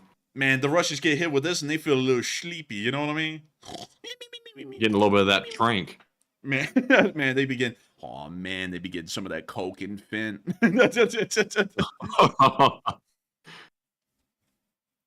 Hey, hot dog man, what's your favorite bar? Oh man, you mean pub? And I like to drink Coke and Fent down at the local bar. But anyways, That sounds like a gin and juice. yeah, that's why I said drink. I was like, that sounds like a cocktail or something. Oh man, a lethal one. Oh man, but we can see them getting hit and toasting down there. And slow. We love that slow, boy. We love it. But anyways, that's the end of that clip. Nice to see. And we're now moving on down to the area of Zolotarivka, where we also got to see another Russian tank being destroyed here by the Shadow unit. Shadow Wizard Money Gang. We love casting spells. And by the way, watch this Ukrainian cast this spell. That lo-fi hip-hop. I gotta say, Matthew, they love the lo-fi hip-hop. Ooh. Man, it's a little toasty down there in that turret. Man, look, they got down there. Man, they got the UN aid packages down here on this tank. I don't even know those were sandbags. Those just look like UN aid packages. Looks like they put like grill slats on top of the tank. They're already ready to put the T-bone on it and start cooking. Man, they just getting ready to grill. Born to grill, forced to kill. That's the Russian saying in that tank right there. And sadly, they're getting grilled themselves. You know what I mean? Someone turn down the heat because they're getting a little well done. Pigeon Forge. Huge shout out to Pigeon Forge. But with that, we're now moving on from that little clip and on into our next one, out of the Bakhmut area and actually down towards Avdiivka, as large Russian assaults today roared across the fields towards Stanenke, Orlivka, and Badichi, and it appears that all of them ended up with incredibly high losses. We got to see up here in the area of Badichi a Russian column getting hit and obliterated by some Stugnas. Alright, we got that funk again. Like my boy Popov. Oh, no data again. Oh, man. Man, it went down for a solid second. I was like, oh no, we're being warned. Oh, no! Oh, like Zoink Scoop, someone's violating the Federal Communications Act. Reggie, call the FBI. But anyways, let's my God, I'm shivering in me timbers. Arr, I be shivering my timbers with that fine Peruvian blow. But anyways. Arr, he's warning us, Matty. We're gonna sail the seven seas. Arr. But anyways, we can see them hitting the tank with a Stugna. Matthew, we're gonna have to pull up that diss track in a minute. We're gonna have to pull it up, you know what I mean? Get that thing out here. Talking about hot dogs, the cocaine cowboy or whatever. Oh man. But anyways, you see the Stugna continuing to fire and obliterate these Russians. Man, and look at that. Oh. Ooh! That was a big one. Man, that was big. I'll tell you what. It was impressive, Matthew.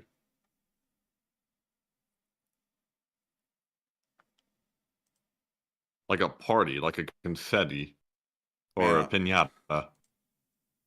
All right. I don't know if that was you saying it that way or if it was the microphone messing up, because you said piñata. And I was like, oh. I was like, okay. I think it was the mic messing. I said piñata. Man, you sound like piñata. And I was like, oh. I was like, all right. I was like, all right then. But anyways, we got to see an FPV drone hitting them Russians hard. Check it out. Let's see here. Let's see here. Oh, here we go. Hang on, folks. I gotta go get sick beats. Matthew, you know what I'm talking about. Pull up a sick beat. Just make sure it's the right one. Man, I'm trying to find it, dag. Now I didn't like it. So I gotta go through and try and find it. It's like down at the beginning. Oh man. Let me just go to the first page or whatever. Oh my lord, man. I made like 50 pages of music here. Oh my goodness. Whoops. Actually, I haven't made 50 pages of music. Maybe 40? Maybe 30. Come on. Come on. Oh, here we go. Oh, wait a minute. Can I find it? Let's see. Dang nabbit, Matty. I think we're close. I think we're close to having it on air. You know what I mean? Dag nabbit. I would love to know where that word came from. Dag nabbit. That's quite common in the South, but you don't hear too many people saying it anymore. Yeah, you just don't. It's a real tragedy that they don't say it anymore either. But with that, that's the end of that clip. Nice to see that the Ukrainians were, of course, obliterating the Russians near to the area of Orlivka, and we also get to see a battle on the defensive line from the perspective of the 3rd Brigade. Now, if there's music in this clip, we're going to have to mute it and play it over with our own dub, our own track, our own beat, you know what I mean? But here's the clip.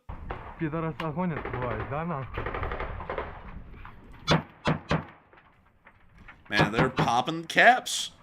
Ooh, dang.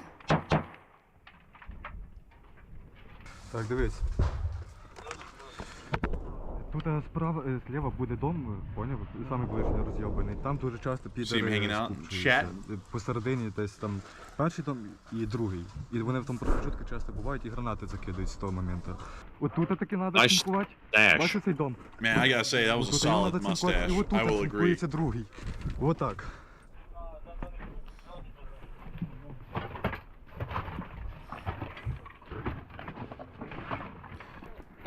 Man, you know what this video needs? It needs some sick lo-fi beats. You know what I mean, Matthew?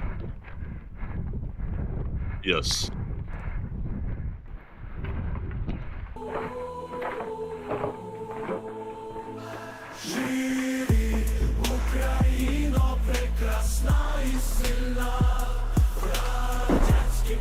That's a banger. Man, that's a banger right there.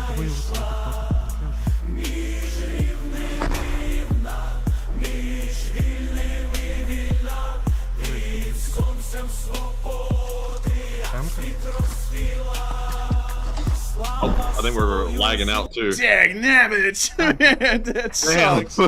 Dang! I hate that. But, you know, that was a limited sample. Oh, we can hear a vehicle outside. Там рюкзаки, візьміть їх, пожалуйста. Apparently, it might be a Russian vehicle, actually. Зараз, йдемо зі мною. Візьми оцей. А я оцей візьму. Come on, come on. And with that, that's the end of the clip right there, but showing the 3rd Brigade's actions in the middle of the defensive line near to the area of Orlivka. Moving on from that and down to Tenenke, we got to see that heavy Russian armor losses were taken today at an attempted advance to try and take the village. It ended up being a unmitigated failure, and the losses were incredibly high from what we could tell, both by drones and ATGM forces. Well, you see the Ukrainian drone coming in right here, right behind this BMP, and obliterating it with a full complement of soldiers on board. They smacked them so hard. And also, folks, by the way, that song, which everyone apparently got to hear after all, beside all the lag, that was a absolute banger. I do agree, indeed. And it was actually created by AI, so no copyright issues with it. So that what you heard there was something, a little creation of AI. Yeah, it was AI all the way, so we don't have to worry about copyright. Thank God. But with that's why we played it so comfortably here on this show. But anyways, we also got to see some Russians getting hit.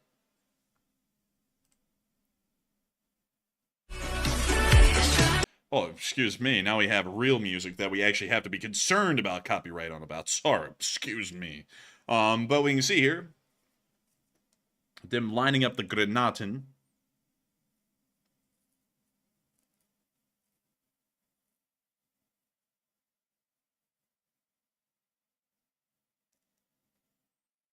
Someone said, "Can we hear it again?" And sadly, no. It's a limited sample. There's a reason why we're not playing a lot of it. Like we were trying to figure out how this system works last night. So I ended up going and getting the Ukrainian anthem, but it was actually the anthem of the Ukrainian SSR. And so it actually praises Stalin and Lenin in the second stanza. So we're not playing a lot of that on the show because it's really questionable lyrics, because you can see how hard the Russians forced themselves to act like they were the savior of the Ukrainians in the anthem that they made for Ukraine. So we're not going to play a lot of it because the lyrics I don't necessarily agree with in the second stanza at all. But the beat does go hard, I will admit. But with that, that's the end of that clip right there. And we're now going to be moving on from the area of Tenenke and on down into the area of Novomikhailivka, where we also got to see a Russian T-62 being destroyed quite strategically in this area. Check it out.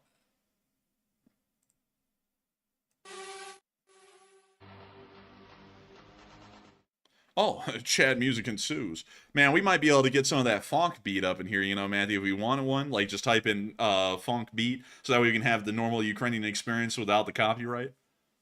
Yeah, that's true. We could do that. Man, you know what? I'm gonna try that real quick. You know what? We're just gonna type in funk beat, and we want that thing to be instrumental. All right, let's see if we can get ourselves some music to accompany this video here before it ends, hopefully. I have a feeling it probably won't be before it ends, but we'll play it on the next clip if it has a funk beat in it. We'll play it. So that way, everyone can get the experience of being on a normal stream where everyone doesn't care about copyright, and then DJ Vlad comes down and blasts your ass because you didn't respect their copyright, and then extorts you for $5 grand. But with that, that's the end of that clip right there. Nice to see they were able to knock out that T-62. Moving on from the area of Novomykhailivka and on into the area of Staromanivka, we were also able to see that an MTLB got hit in this area, and it was a nice little, apparently it's a little spicy. We can't show that. But moving on from that and down into the area of Huilopolsky, we actually, in Novoselivka, we also got to see that an AS-90 was almost hit, but luckily, the Lancet ended up hitting the net in front of the entrance for the AS-90 and ended up bouncing off. Here's the clip. You know what, Matthew? This will count. We'll play the funk.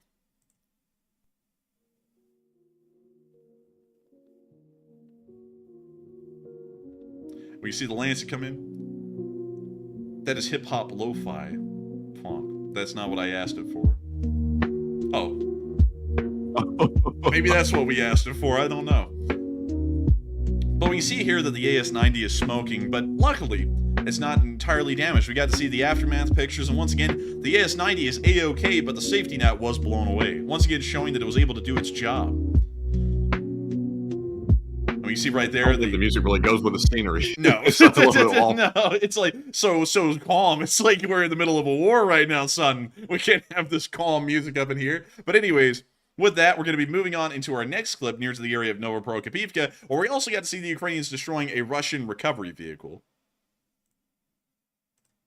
And there's recovery vehicles, actually a Brim 2, a normal Brim 2. It ended up getting hit and knocked out, meaning that that Russian tank and the Brim is now completely abandoned on the battlefield and unrecoverable. But they came back. Oh, they came back and they failed. The Russians are now scared. When you see that they lost the T-62 as well. Bada boom, bada bing, baby!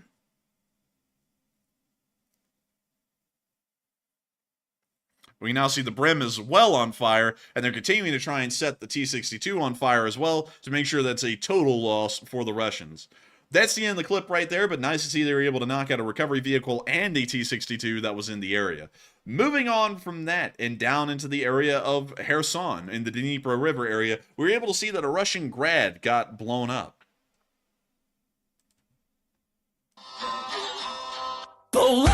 All right, we're going to be muting that.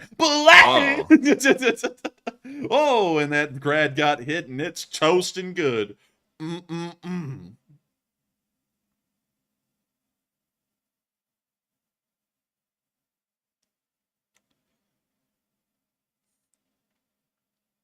And that's the end of the clip right there. Wonderful to see they were able to knock out a Grad. Of course, absolutely incredible. But moving on from that and into our next clip, we also get to see a picture of an operator from the 73rd.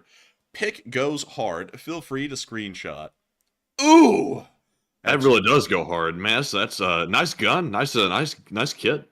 Someone needs to put the parental advisory explicit content sticker in the bottom right corner of this picture and like put it on a grayscale or something, because this would actually look like that. That's like a album cover. Maybe we can put that on our AI mixtape. But beyond that, that's the end of that little picture right there. It's a cool one to show. And with that, it's now time for us to move on from the area of the Dnipro River and on north up the river, like a salmon does. Because it's time for us to go to the speech from President Volodymyr Zelensky here on day 777 of the war. And so, without further ado, here's the speech from the 6th of April. We need the one from the 10th. Today, here's the speech. And so let's put that... Speech! And there's no English line either, so I'm happy. Come on, work with me. Дорогі українці, українки, коротко про цей день. Провів нараду щодо нашої ракетної програми. Головком, міністр оборони, Мінстратегпром, керівники відповідних підприємств. Серійне виробництво, нові зразки ракет. Деталі не публічні, але у нашої оборонки є потрібні результати. І головне, щоб тепер армія реалізувала ці результати. Проговорив сьогодні і поточну ситуацію на передовій із головкомом. Була також доповідь керівника ГУР. Друге. Міжнародна робота. Зустрівся з міністром оборони Литви. Це його перший закордонний візит на цій посаді. І важливо, що саме в Україну. Обговорили потреби наших воїнів, нашу співпрацю України та Литви у виробництві зброї. Звернувся до учасників форуму в Греції, Дельфійський форум, представницьке зібрання, політичні та експертні кола Європи і Америки. Говорив передусім про Харків, про інші наші міста, наші громади, які зазнають постійного російського терору, ППО, далекобійна зброя, артилерія – ключові пріоритети зараз. Працюємо за усіма напрямками нашої зовнішньої політики, щоб дати більше цієї сили нашій державі. Зустрівся з керівницею Міжнародної організації з міграції. Обговорили проекти допомоги нашим людям, які втратили житло, програму будівництва укриттів для шкіл, програми сприяння переселенців, які засновують підприємства і створюють робочі місця, та подякував за підтримку наших громад, особливо тих, які постраждали від підриву росіянами Каховської ГЕС. Говорив з главою уряду Ірландії, привітав із початком роботи на посаді, також домовились продовжувати нашу співпрацю України та Ірландії як двосторонню, так і на європейському рівні. Сьогодні ж говорив з президенткою Швейцарії. І це продовження нашої консолідації міжнародної спільноти.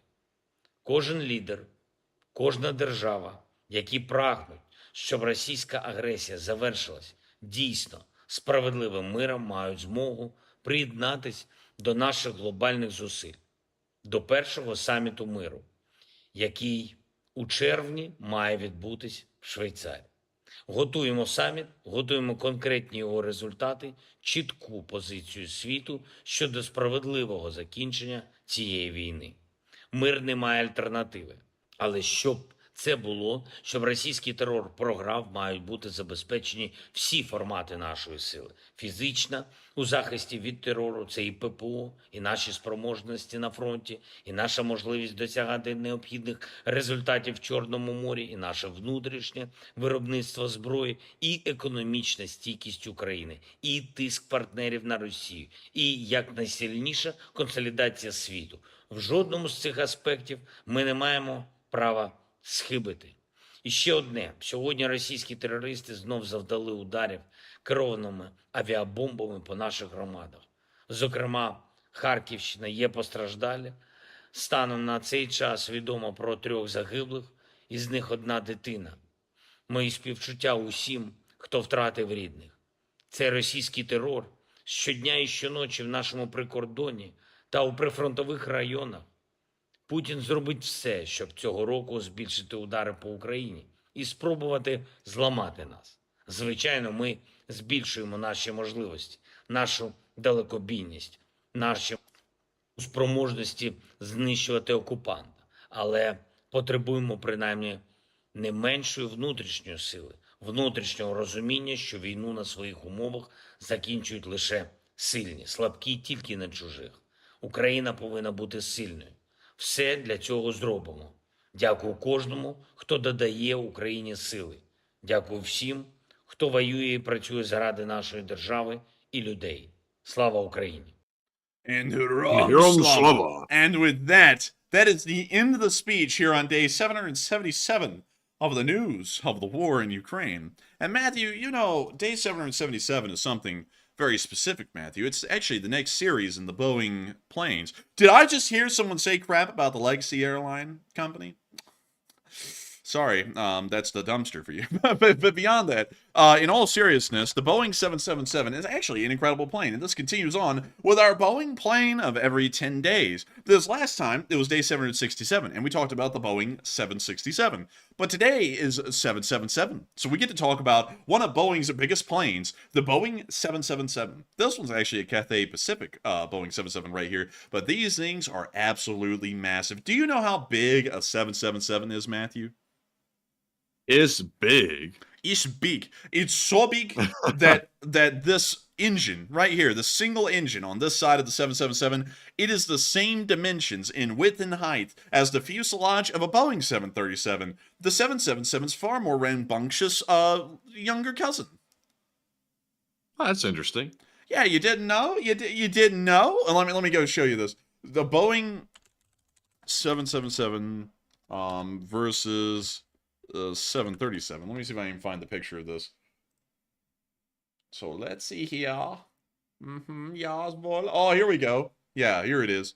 This is from the flight deck on Facebook, but this is a great picture to show the dimension difference.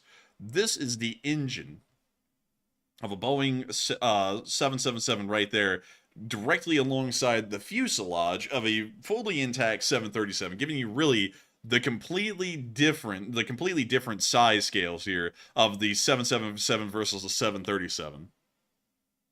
That is a huge engine, by the way. That is massive. Yeah, that thing is huge. Even better still. Here's an even better comparison of a KLM 777 right here on the left and a 737 to the right.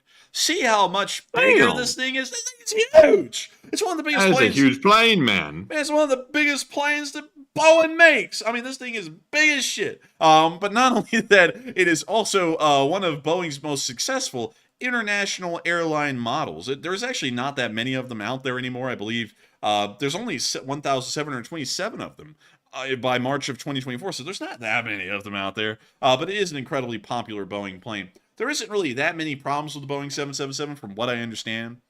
Let's scroll down and see if there's any crashes that they have here on the Wikipedia. Wow, there's a lot that someone wrote about this. Like, holy moly, there's actually a load that people have wrote about this. Oh my god. Oh, here we go. Accidents and incidents. So as of December of 2023, the 777 has been involved in 30 accidents and incidents, resulting in 541 fatalities and 3 hijackings. So overall, not that bad of a running record. You know, considering there's like 1,300 of these things and only 30 accidents, not that bad, especially considering that I believe they've been in service since the 90s. So let's check. And let's check. Yeah, introduction in 1995, so about 30 years at this point. But still, a really cool plane, really neat one. And once again, showing y'all another Boeing. The last Boeing that we're actually going to be talking about, it's just a small rabbit hole, is going to be the 787, which is actually the last one. And that is going to be in the next 10 days on day 787 of the war. But with that, Matthew, we got so much to talk about. We got loads to talk about. And Matthew, I know that you've been asking the audience, the folks here, the Lee Spring Army, questions, good, deep questions. And I know that you have one that's up right now, Matthew. So, Matthew, do you want to guide us through what that question is and what people are saying about it? So, yes, the question is, Finland announces it will open a NATO Ground Forces HQ, a new one, close to the Russian border. And the question is it a wise move? 77% said it is a wise preparation, 11% said it's fine, I really don't object to it, and 7% said no, it's an unnecessary escalation. And I would say Russia escalated about as much as you possibly could when they invaded Ukraine. So to me, this is perfectly fine. It's a perfect preparation in case Russia decides to move its aggression beyond Ukraine and maybe over to Finland. They're just getting ready for maybe something that might happen in the future, and Finland has every right to do that. So I'm with the 77%. But Enforcer, what say you? I would have to be with the 77% as well. I think it's a wise, smart precaution. From what I know, if I'm correct, Matthew, this headquarters is going to be in the town of Mikkeli inside of Finland. I believe so. Zoom out on the map and I'll tell you if it looks like the general location. Right there. Yes, that's a general area. Yeah, so I believe it's going to be in this city. You know, Matthew, it actually begs the question, what does this city look like? Is it an appropriate place for a NATO HQ? Let's find out. All right. Not that bad. Yeah, I think this would be a nice looks pretty good. It's very cubical, you know, like all the buildings are square. But beyond that, what the hell is this? This is that Finno. Aw, man, this is where I go and get my fix. I go into the Finno and I get some Aw, man. But beyond that, oh, what the hell's in this place over here? We got the call waves. We got that Asian Najadamisto Arto Tienasu. We got that Moas. That's the relative to the Moab, by the way. We got that Michelin Salmessima. We got that Kawawa Mirja. We got that visit Mikkeli.fi for Finland. We got that Mikkelin Tilla Tiomisto. We got that Patika. We got that T-Safe. We got the blank spot now renting. We also had the Hatu Bari. And we got that Donna B. We got that Donna B up in here. But anyways, oh, they have a Burger King. Cool. Oh, man. The American stuff is everywhere. Man, look at this, man. I mean, they got so much American stuff. They even got Euro Congas up in here. You know what I mean? And that Optiki. I wish I could speak Very Finnish. exquisite sounding brands. Yeah, I wish I could actually speak Spanish because Finnish because I know I'm butchering the language. But beyond that, pretty cool stuff. I really like this place. It doesn't look bad at all, especially considering how cold it gets in Finland. And I bet a lot of these buildings are built with loads of insulation. Oh, that was blurred out. Oh my goodness. Well, you got a sensor, Matthew. No C. Oh, never mind. It's gone. Oh, it went away. Man, we got that Optico Lightning. Man, I like this. This place looks nice. Got some light optic. Man, and then they got H&M. Man, they got glitter. Look at that. Wow, they got everything. What else do they have down the street? Is this like the mall? Oh, they got, let's see, the Taito shop. And they got racks. They got lots of racks. They got DNA and Subway next to each other. Man, they got DNA on the racks. I mean, that's something right there. But let's see here. What else do they have? Index. They have what else? Top Sport. They got that Class Olson. They got that Alexandria. Pankiraleki. And they also got that Eliza. You know what I mean? But beyond that, let's see. A very interesting place. I will say that. You know what? Let's go look at the hand-picked pictures for Mikkeli, and let's go see what it actually... Yes, this is the place, Matthew, because this is the exact outline that they showed on that map that I saw earlier today. And Yoni Varonin said, I can teach you Finnish. I would love to learn. I would actually love to be a polyglot in reality and be able to speak multiple languages, like Finnish, German, Spanish incredibly well, Japanese, Korean, Mandarin...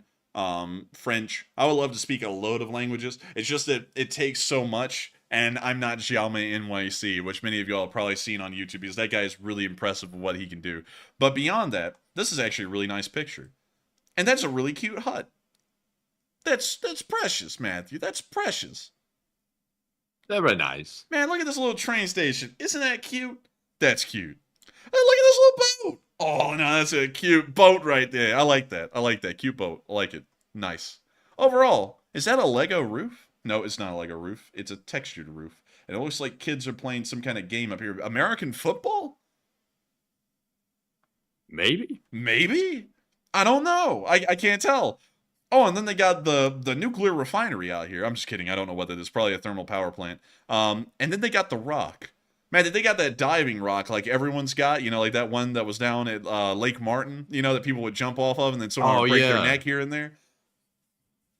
Man, yeah, that one. Man, they got that. they even have that. So you can break your neck in Finland. But beyond that, I like this place. It's really pretty. I think this would be a nice little NATO HQ. But beyond that, getting back to the actual question, the serious thing is, yes, I think that that's an appropriate precaution by NATO, especially considering continuous Russian escalations. It's probably a smart reactive move, not a preemptive move, more so one that's reactive. But with that, I hope that does address that fairly well. And being 420, man, Matthew knows all about German. He took 1 year of German in school, and I remember him talking about how many different ways you could say "the." So thank you so much for sharing that, and I hope we were able to address that poll well. But without further ado, it's time for us to move on into those questions. So, Matthew, what do we got? All right, so moving back into our Super Chat questions, we have one from Aaron Carson, who threw in a $50 donation. Absolutely massive support, and thank you very much, Aaron, for that support. And he did not leave a comment, but he left a super sticker of the YouTube creature riding a rocket, and then he took off into the wild blue yonder, actually. But thank you very much, Aaron, for that support. And Enforcer, what say you? I gotta thank you so much for the massive support, Aaron Carson, and helping this channel to keep on running. It is folks like you who helped to make this thing possible. And if it wasn't for folks like you, we wouldn't be able to keep this channel running. And so thank you so much once again for that unbelievable, massive support, and also sending in the YouTube creature riding a rocket. Very impressive stuff. I gotta say, massive respect. But with that, I hope that does address that well. Thank you so much once again. And thank you for being a huge part of this Lee Spring Army and helping it to keep on trucking along. And with that, we're on to the next one. And this one is going to go to Carl, who puts in a $50 donation. And thank you very much, Carl, for that support as well. He said, I've been gone for a while. And he said, busy with work. And good job tonight, guys, and LSA. And it's good to see you once again, Carl. And hey, welcome back, Carl. And welcome. I hate to hear that you've been busy with work, but hey, it's good to be on that grind. Aw, man. You gotta be on that grind. Aw, man. But I'm glad to hear that you're back. Welcome back. And of course, everyone's busy. And I completely understand when people are not here for the stream because they're busy, because everyone's got lives. And hopefully y'all get to be here on the stream and enjoy it when y'all can. But if y'all are busy, I completely get y'all being somewhere else doing something else, like work. That's a very important thing to do and really commendable of you. And also, thank you so much for enjoying what we've done tonight, thinking it's a good job. We tried our best. I feel like tonight isn't as funny a night as last night. I just feel like we didn't really start off with the right kind of a tone because the news was serious, so we weren't able to get into a really joking tone because of the seriousness of the news tonight. But beyond that, I thank you so much for appreciating it and really enjoying it, because we try our best day by day to make this stream as informational and as enjoyable as it can possibly be. And I hope that we were able to do that tonight. And so thank you so much once again for the massive support, the unbelievably massive support, Carl, and helping this channel to keep on running. And with that, long live the Lee Spring Army, and we are on to the next one. All right, and our next one is going to go to Vladimir Vladimirovich the Lost, who puts in a $44 donation. And thank you very much for that support. And they said, I raised taxes, bliad, so I can message the enforcer, bliad. And man, that is quite generous to the people of Russia. I raise the taxes, bliad, so I can get a VPN and go on the internet, YouTube. But enforcer, what say you? I have to say, thank you so much for your unbelievable support, Blade, and helping this channel to keep on running. Of course, it is even the Russians themselves who have to support this channel and help it to keep running, because while we say the worst crap about them, they know it's true, and so they have to help us. That is why the CIA and the FSB pay us. But beyond that, I'm just kidding. All jokes aside, we're not affiliated with the CIA or the FSB. They wish. But beyond that, thank you so much for the support and help this channel to keep on running. Thank you so much for helping it to be possible, because if it wasn't for folks like you who threw in the jokes and threw in the support as well, we wouldn't be able to have a little laugh and also keep the stream running. So thank you so much once again. I hope that does address that the best I can. And of course, we're more than happy to be able to run this stream so that way you can raise the taxes and watch the stream with a VPN. And so with that, thank you so much once again. I hope that does address that well. And with that, we are on to the next one. And our next one is going to go to John B. Rempel, who puts in the 20 as well. And John is a long-time channel legend. So thank you very much, John, for that support. He says, I believe I forgot to leave a comment with my donation. And this is the added one, by the way. He says, you boys are doing a fantastic job. And keep up the good work. And are there any flags left for sale? And LSA. Aw.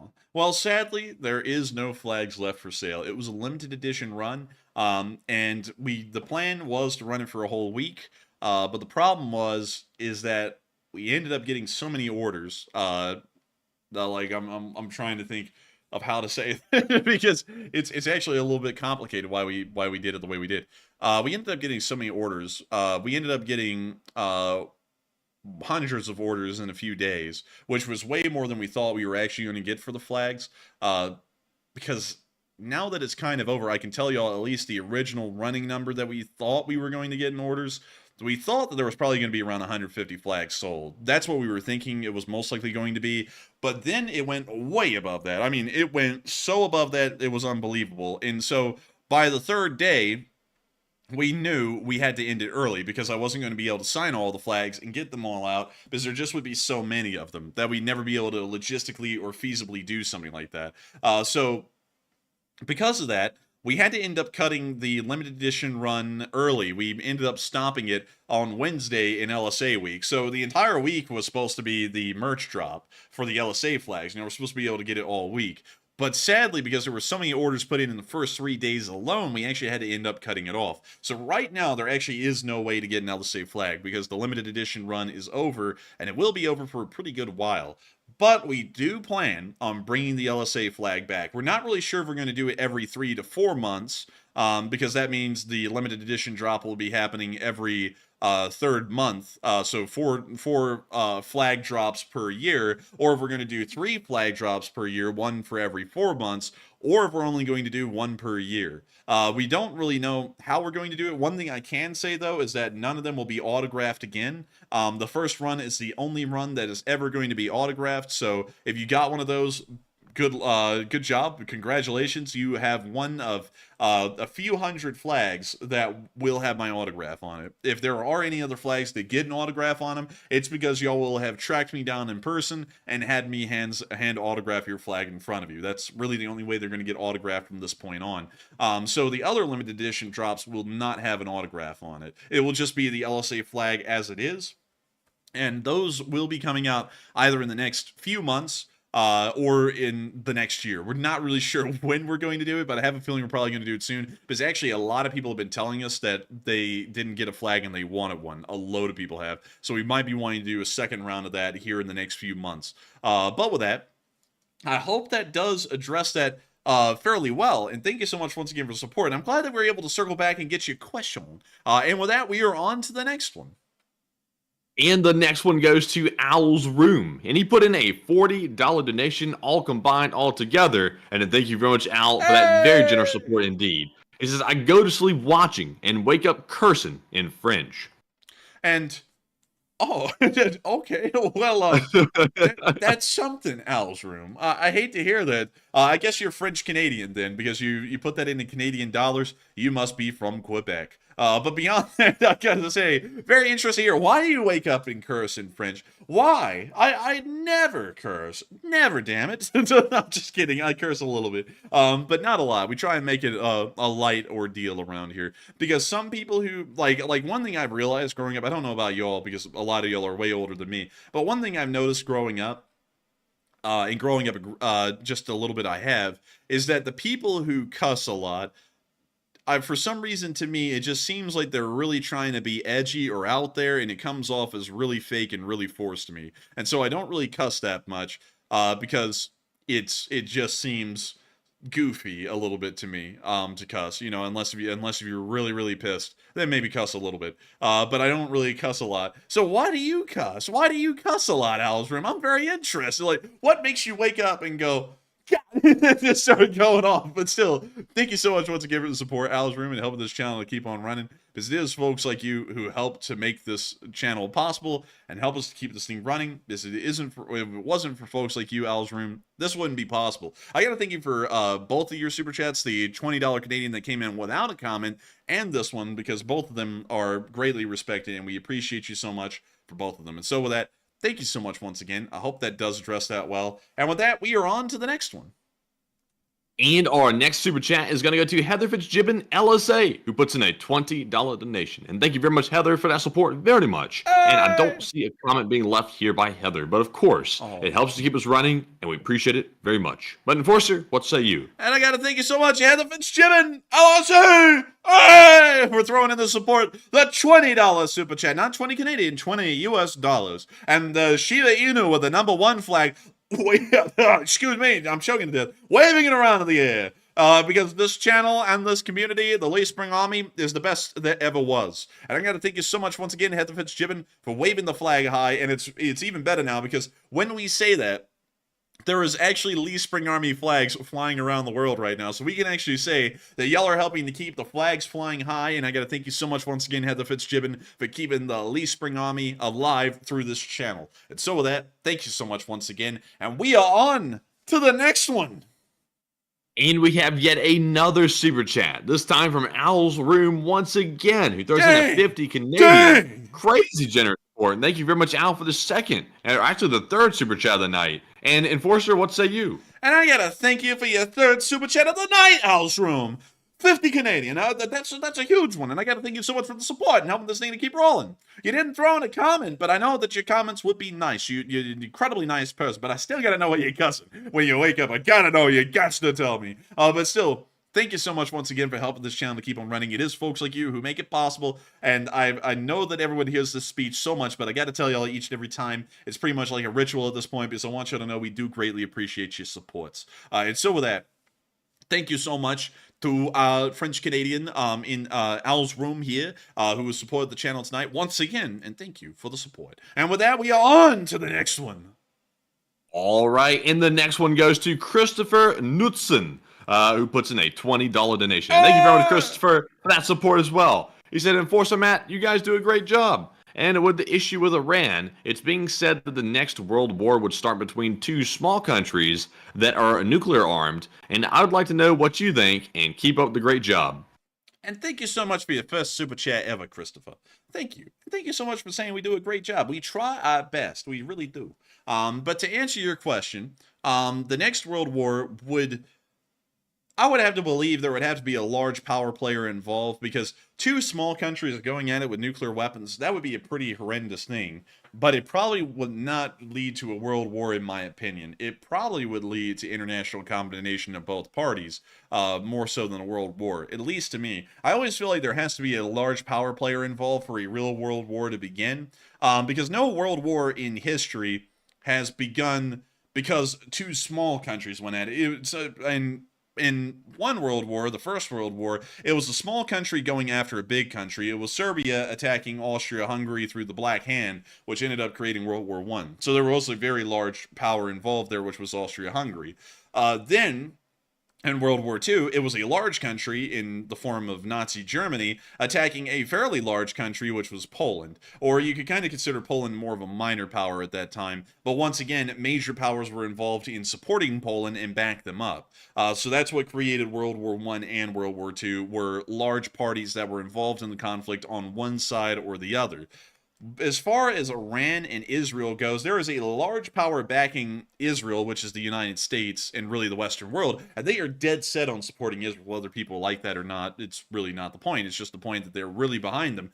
But with Iran, no one's really behind Iran that much. The Russians wouldn't die for Iran, to put it that way, and the Chinese wouldn't die for Iran either. If something happened to Iran, that would be chalked up as very unfortunate, but no one would really step in and try and do anything about it. And that's why I think that if there was a conflict to happen in the Middle East in between Iran and Israel, I don't really think it would be a world war, because there's no major power on the Iranian side to really kindle that massive world war that would happen as a result if that was the case.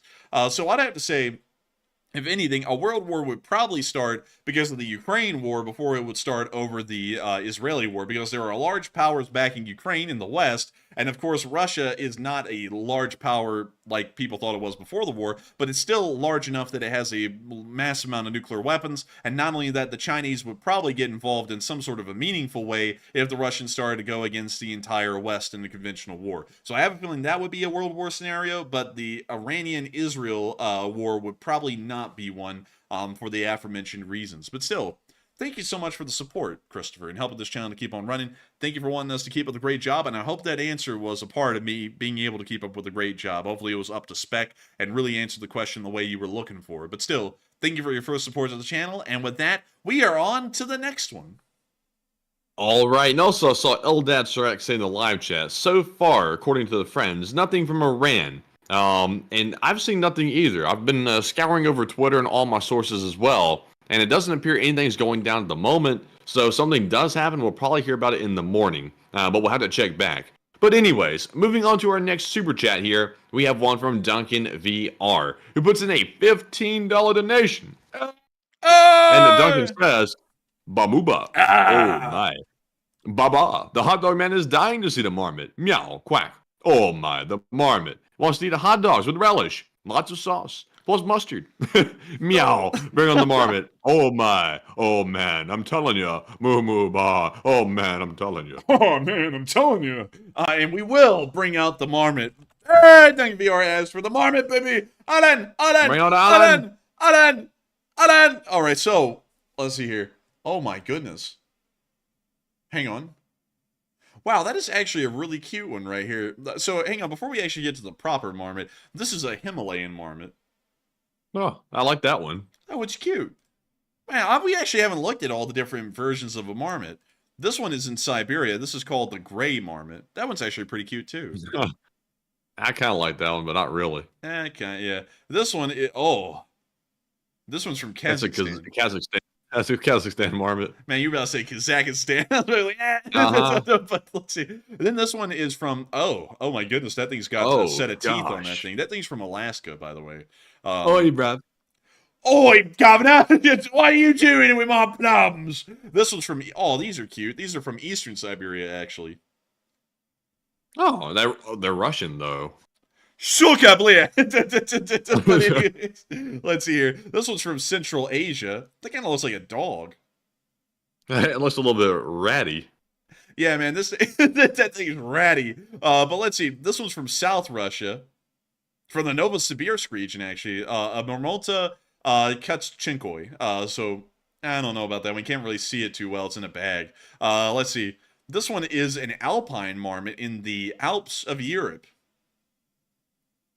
That's a hell of a, it looks mangy. Dude, this thing looks like it's about to go, you got any pennies? It looks like it's about to, like, mug you or something. It's like, I don't like that Looks one. like his fur has been roughed up a bit. Oh, look! It's the woodchuck. It's the groundhog. This is the Marmota monex, the one native to America. Well, at least our part of America. It's all right looking. It's all right. It's at college, it says. Laval University. Wow, a groundhog on Laval University. I like that. This one's getting educated. But let's see here. And then we got this one. Good God, dude. This thing's a tank. It's from Siberia again.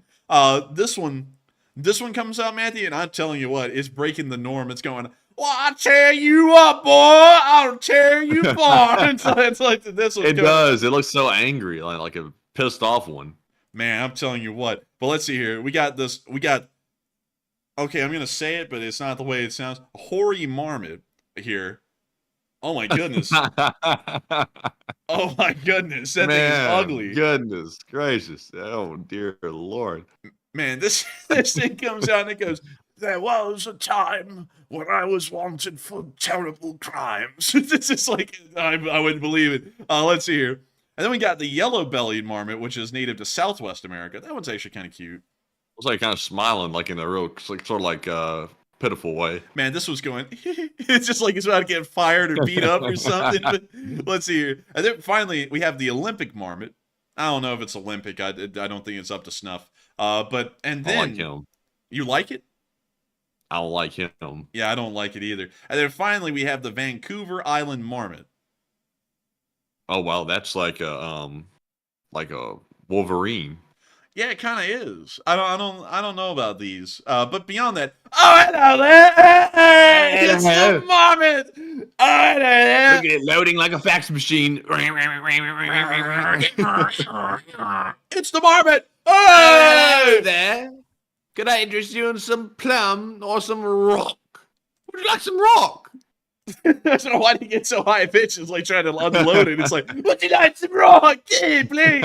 But beyond that, you don't have to beg the fly though for it to give him some rock. The fly is begging for the rock. Man, Can I have that whole kilo of rock laced with Fent? Could I have it with Fent? What the hell? What the hell is wrong with you? But still, are you warning me, Governor? Oh man, I'm warning him, and I didn't even send him a freaking warning. It's like, okay, weirdo. But beyond that, oh man, go ahead. I'm so scared, Governor. I'm so scared. Oh, I'm shivering at me timbers. Oh man, Marmot, can you help me, Marmot, please? No, I thought you were gonna do something. I was like okay, but. Man, it's the marmot. We love the marmot here. Everyone loves the marmot. And it's a beautiful marmot. I honestly, after looking at most of the real marmots, I actually think this is actually an improvement on most of them. It looks more ratty. It's fatter, and it's got that dump truck. Good googly moogly. That thing is juicy. But still, really nice to see it. We love the Marmot. It's a great addition to this channel, and it's the best. It's the best. And also, some people are saying the fly voice kills them. It's just so funny. Oh, you wouldn't believe it, but that funny voice is actually based off of a real life loser. It's cool. It's actually kind of funny how we were able to do that. But what's even better? Oh man. The hot dog man is the fly. Oh man. But still, we love the Marmot. We love the Marmot, Governor. It gives us so much content on this channel. And it, of course, is from Jacob Lugosi. But still, absolutely wonderful, Governor. Matthew, do you have anything to add to the Marmot? No. All right, then. But anyways, I thank you so much for the support, Duncan VR. Throwing in the traditional animal noises. Not only that, sponsoring an appearance of the Marmot here on this stream. I got to thank you so much for the support, and help with this channel to keep on running, because absolutely everybody loves the Marmot, and the Marmot loves everybody. That sounds like some kind of a commie phrase, you know. Everyone loves Kim Jong-un, and Kim Jong-un loves everyone. But still, thank you so much once again for the support. I hope that does address that well. And with that, it's time for us to get to the next one, but thank you. And the next one is going to go to Wubba, who puts in the 10 and says, "Too early? ? I got my guitar and waiting on the missiles to fly." Too early? I don't know what that's a reference to. I don't know. Matthew, do you know what that's a reference to? The guitar with the missiles flying, you know? What I think he's referencing, is it too early to break out the guitar and wait for the missiles to fly? Has World War III broke out yet? Oh, it hasn't not broken out yet, my old boy Wubba. It's going to happen soon, according to U.S. officials, but it won't happen any time right now. So be easy, take it easy, sir, and wait for the missiles to fly, and then whip out the guitar. But still, thank you so much for the support and helping this channel to keep on running, Wubba. And with that, we are on to the next one. And Matthew, you know, every time I read of Wubba's name, it always makes me think of something, Matthew, philosophical. Something really deep, Matthew. Do you know what it is? Not really. There wouldn't be a hot dog salesman in the world if only 2 people had worn a Wubba. But anyways, with that, we are on to the next one. And our next one is going to go to Andy L., who puts in a $10 donation. And thank you very much, Andy, for that support from the state of Texas. He says, "Do we still have 3 carrier groups in that region?" I think we have 2, Andy L. I know that it's the USS Gerald R. Ford and the USS Dwight D. Eisenhower. I believe those are the 2 carrier groups in the area. And we also have an LHD somewhere around, but the LHDs usually do not travel with a group. It's usually the LHD is on its own, maybe with 1 or 2 escorts, but it's not like a carrier group with a large amount of supporting vessels.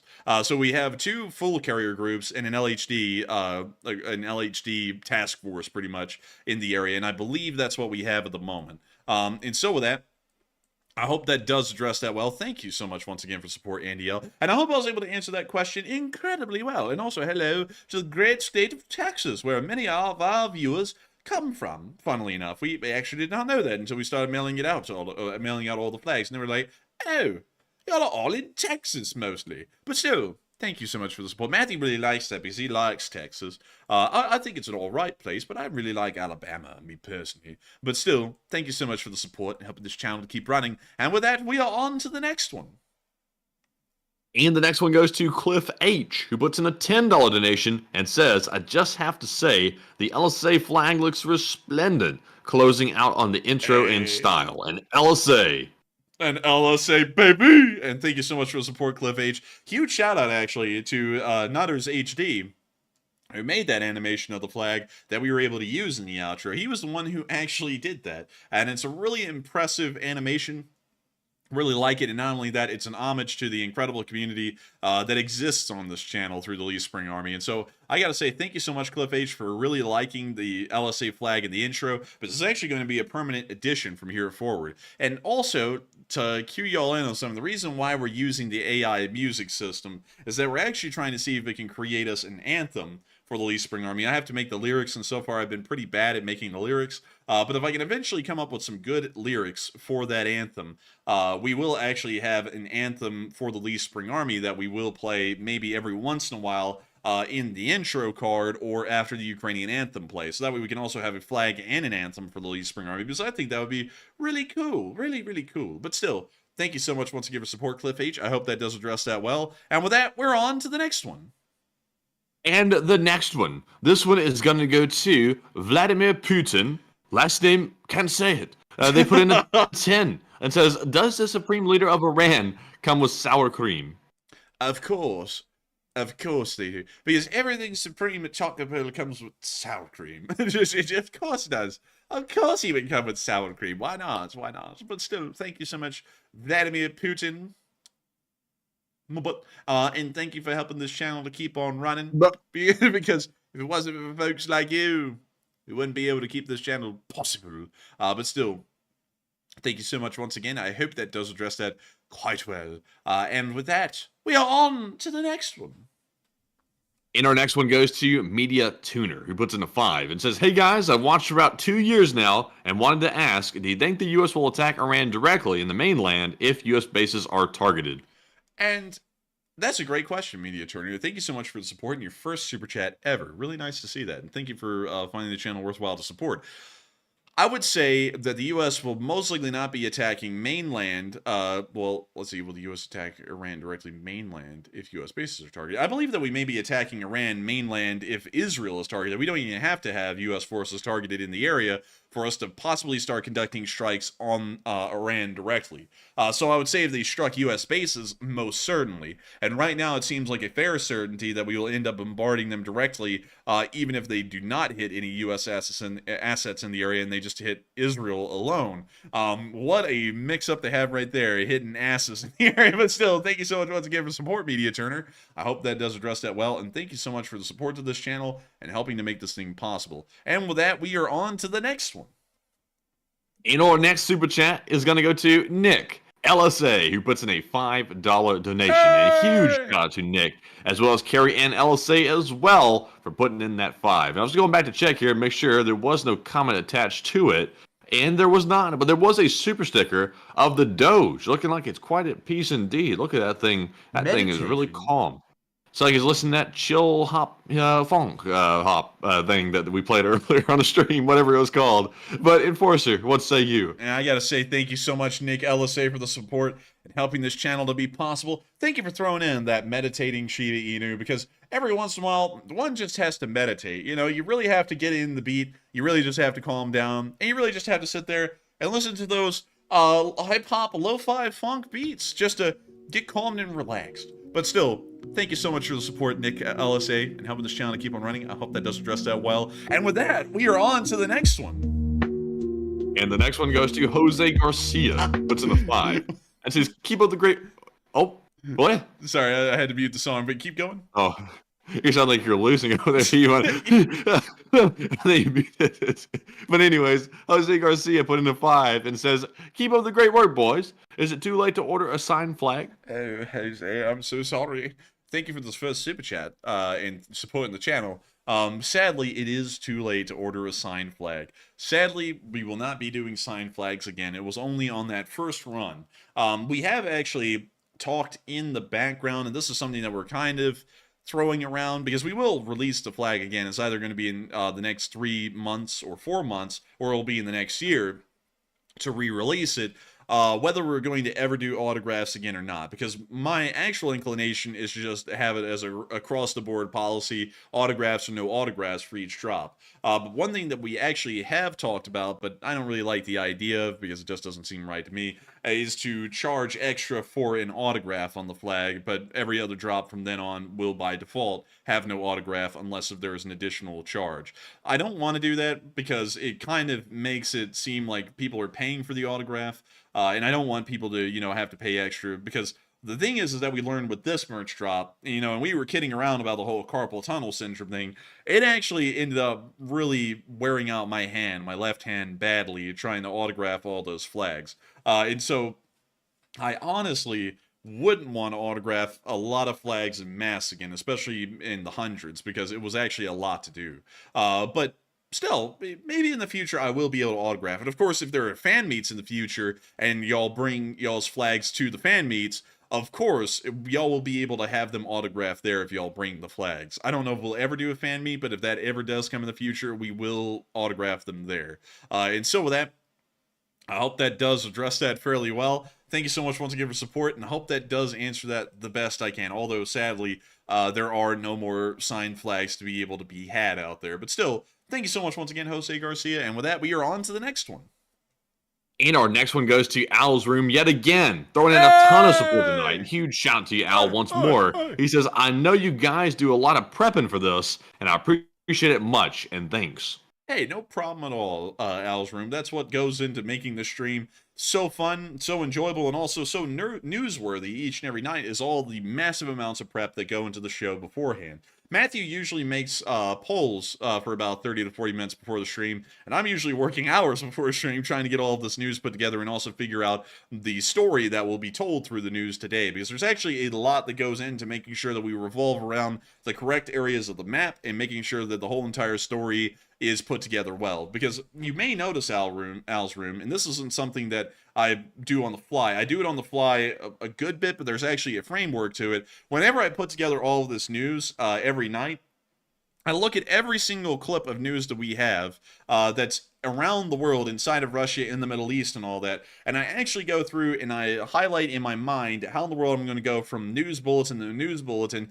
and tell the story of the day's news by moving from piece of news to piece of news. So that way it's more of a coherent storyline instead of just sporadic pieces of news that are thrown up in front of everyone's faces. So it actually takes a lot of effort to try and figure that out every single night and to make sure that the news really does flow once we get it out on air. And I got to thank you so much for enjoying that prep, because I don't really know if people really appreciate that prep or not, because it's a lot more prep than goes into making a YouTube video, and it's a lot more prep than really most people do on their YouTube channel, because usually they just get Twitter posts and then they just read them off from beginning to end. They don't even try and geolocate them or prioritize them or create a storyline out of them. It's pretty just cut and dry. They just read other people's bulletins. And I thank you so much for appreciating that, Al's room, because I really hope that when we run this stream every single night, that kind of attention to detail really does shine out, because I try and put a lot of effort into this, and I try and actually treat this like we're a full-time news channel, which we actually are, because that's the whole thing of the channel.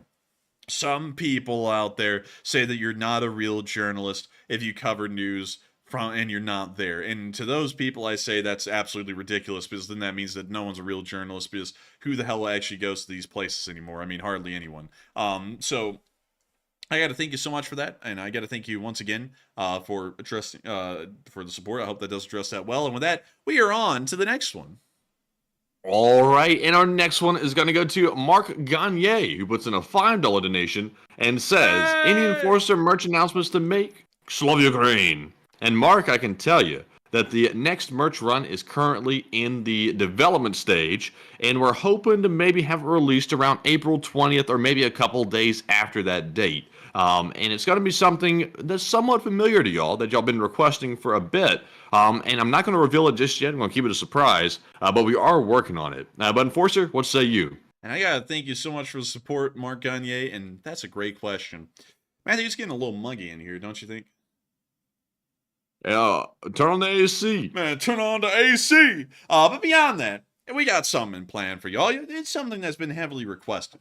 And also, once again, I will say this, for the new merch store thing, the Lee Spring Army and its symbol is no longer just going to be LSA. It's actually the eagle itself that's on the flag. We're probably just going to take that eagle and start putting it on everything, because that's really going to end up being one of the main symbols of this of the Lee Spring Army is the Lee Spring Army's gold and white eagle, which behind the scenes, in case y'all want to know what we call it the gold and white, because that's what the eagle's colors are, and that's a very easy way to say it, and a cool sounding way to say it's like the red, white, and blue, but for the Lee Spring Army, it's the gold and white. But beyond that, I hope that does address that well, Mark. We do have something in the works. It might be out really soon. So if y'all are wanting to get a little bit more of that LSA moich and give 10% to Ukraine with each purchase from the profits, and also, on top of that, continue to help this channel to keep on running, then keep an ear open, because we might be able to start hyping up a little moich release here very soon. But with that, I hope that does address that fairly well. Thank you so much once again for the support and helping this channel to be possible. And with that, we're on to the next one. And the next one goes to the Badger Bro. Once again, he puts in a 5 and says, Enforcer, it is my understanding that the countries that share a language, religion, and culture with Iran don't like Iran. And why is it? That is exactly right. Yes, that's true. And I thank you so much for the support and asking an interesting question. So there's actually a lot of difference in the Islamic world, and this is something that a lot of people don't know, because much like there are Protestants and Catholics in the mainstream Christian world, there's actually two different factions. There's actually several different factions of Islam, but there's two large ones, the Sunnis and the Shiites. And let me make sure to go get an Islam, let's see, Islam, Sunni, Shia map. Let me see if I can get one here and show you all the difference. So let's see here. Can I get a breakdown? So here we go. So this is the difference. In the Middle East, this isn't really that accurate of a map, because the Islamic world is actually an incredibly large one. This is actually probably a better one right here. And so I'll show it to y'all. And this is something that's actually really interesting. So let me make sure that I can get this correct. Okay, so here we go. So here is a map that apparently is on Amazon that you can get of the Sunnis and the Shias. The Sunnis are the ones who are in light green, and they're your most common form of Islam that exists in the world. Then there's the Shiites, or the Shia, that exist inside of Iran, some parts of Iraq. Also, interestingly enough, y'all will notice that Houthi-controlled Yemen is largely a Shia region of the Middle East. Also, there is a decent amount of Shiite Islamists that live within the western region of Syria along the coastline, and also within some areas of Lebanon. Very interesting right there. And also within a little bit of the Gaza Strip. So y'all might notice, and this is something incredibly interesting, that some of the most anti-Western and some of the most violent groups in Islam actually come from the Shia, more so, I guess you could say, branch of Islam, which is actually quite interesting, because I haven't looked into it much, but once you see that laid out geographically, it's very interesting to see that the most anti-Western Islamic groups are almost all based inside of Shia regions of Islam. But beyond that, there is a little bit of a difference there, and Iran is majority Shia. They are not Sunni. They're almost entirely Shia. And that means they have a major ideological difference with the rest of the Middle East that surrounds them. It's exactly like in the, I guess you could say the best religious comparison to that in Christendom would be the dissolution of the Catholic Church in Northern Europe during the late 14 and 1500s, where we saw that for the first time ever, Protestant groups began to form and break away from the Catholic Church. And that created a lot of stigma and tensions in between the two groups, which would end up boiling over into some holy wars, like, for example, the Jacobites in France, the 30 Years' War inside of Germany, and many other different conflicts and wars that ended up spanning, I believe, from the 1500s up until the late 16 and early 1700s, in between the Protestants and the Catholics. It's very similar like that in the Islamic world, in between the Sunnis and the Shias, from what I understand, and that is why Iran is actually hated by a lot of the rest of the Middle East, is because they're a different faction of Islam, and there's a very discernible ideological difference in between the two, and so that's why they end up getting in clashes and conflict with everyone surrounding them, because they really share nothing in common ideologically with a lot of the nations that are surrounding them. So with that, I hope that does address that well, and you know, and that's something actually that I had to address, because of course we have a no politics, no religion rule on this channel, and I'm not saying that one side or any side is bad or not, but religion, at least ideological differences in religion, does play a major part in tensions inside the Middle East currently, and so it's really a fundamental part of explaining the geopolitical tensions in between Iran and its neighbors by talking about the distribution of Shias and Sunnis within the region. But I hope that does address that the best I can, and I thank you so much once again for the support, and I hope that clarifies a little bit why the tensions exist within the region from other Islamic countries versus Iran. But with that, I hope that does address that well. Thank you so much once again for support and asking a very interesting question. And with that, we are on to the next one. And our next one goes to James Dolan, who puts in a $5 donation and does not leave a comment. But thank you very much, James, for that support and helping to keep us running as well. And also, CK Bold put in a 5 as well. And CK Bold, he ordered the regular. He said, hello, and take a live chat question. And of course, we will, CK Bold, and thank you very much for that support. And this goes to, let's see here, it goes to Eldad Sarek, who says, I don't think the Saudis will be enthused about Iranian ballistic missiles flying over their turf. And what do you think? I think that they probably will not be that enthused, but then again, they're already in conflict with the Houthis. They are still in armed clashes with them on the Saudi-Yemeni border. And so there's not really farther for the Saudis to escalate, at least at the moment, because they're already in armed conflict with them. They'll probably be very unhappy about missiles flying over Saudi Arabia. We believe that Iranian missiles fired will most likely not cross over Saudi Arabia. They'll most likely cross over Iraq and Jordan at their most southerly points. But the Houthi missiles will fly pretty much directly along the coast of Saudi Arabia all the way across its length. But with that, I hope that does address that fairly well, and thank you so much once again for the support and helping this channel to keep on running, and also thank you CK Bull for sponsoring that live chat. And with that, we are on to the next one. And our next one goes to Martin Bissig, who puts in a 5 and says, make a rubber stamp with your signature on it, problem solved.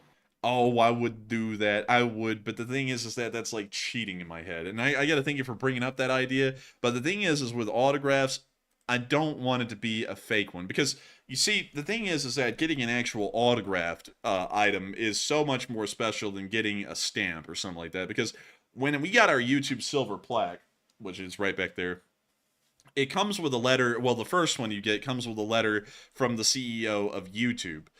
But it means nothing because it's not an actual signed piece of paper from the CEO of YouTube. It's a printed on signature. And it really removes the specialness of getting that letter because you know it's something that CEO never actually looked at, never actually touched, never actually signed off on. It's just a letter with a digital electronic signature on it. And it really just removes the specialness of it to me. And that's why I want to make sure that if we ever do anything that's autographed, I always make sure to hand autograph it. So that way it is special enough to actually be cool enough to have on something. Because if I'm not actually hand autographing it, might as well not have an autograph on it at all in my mindset. But still, thank you so much once again for support, and thank you for trying to come up with an idea, but I'm too stubborn-headed to take that idea, but still, thank you so much for the kindness. And with that, we are on to the next one.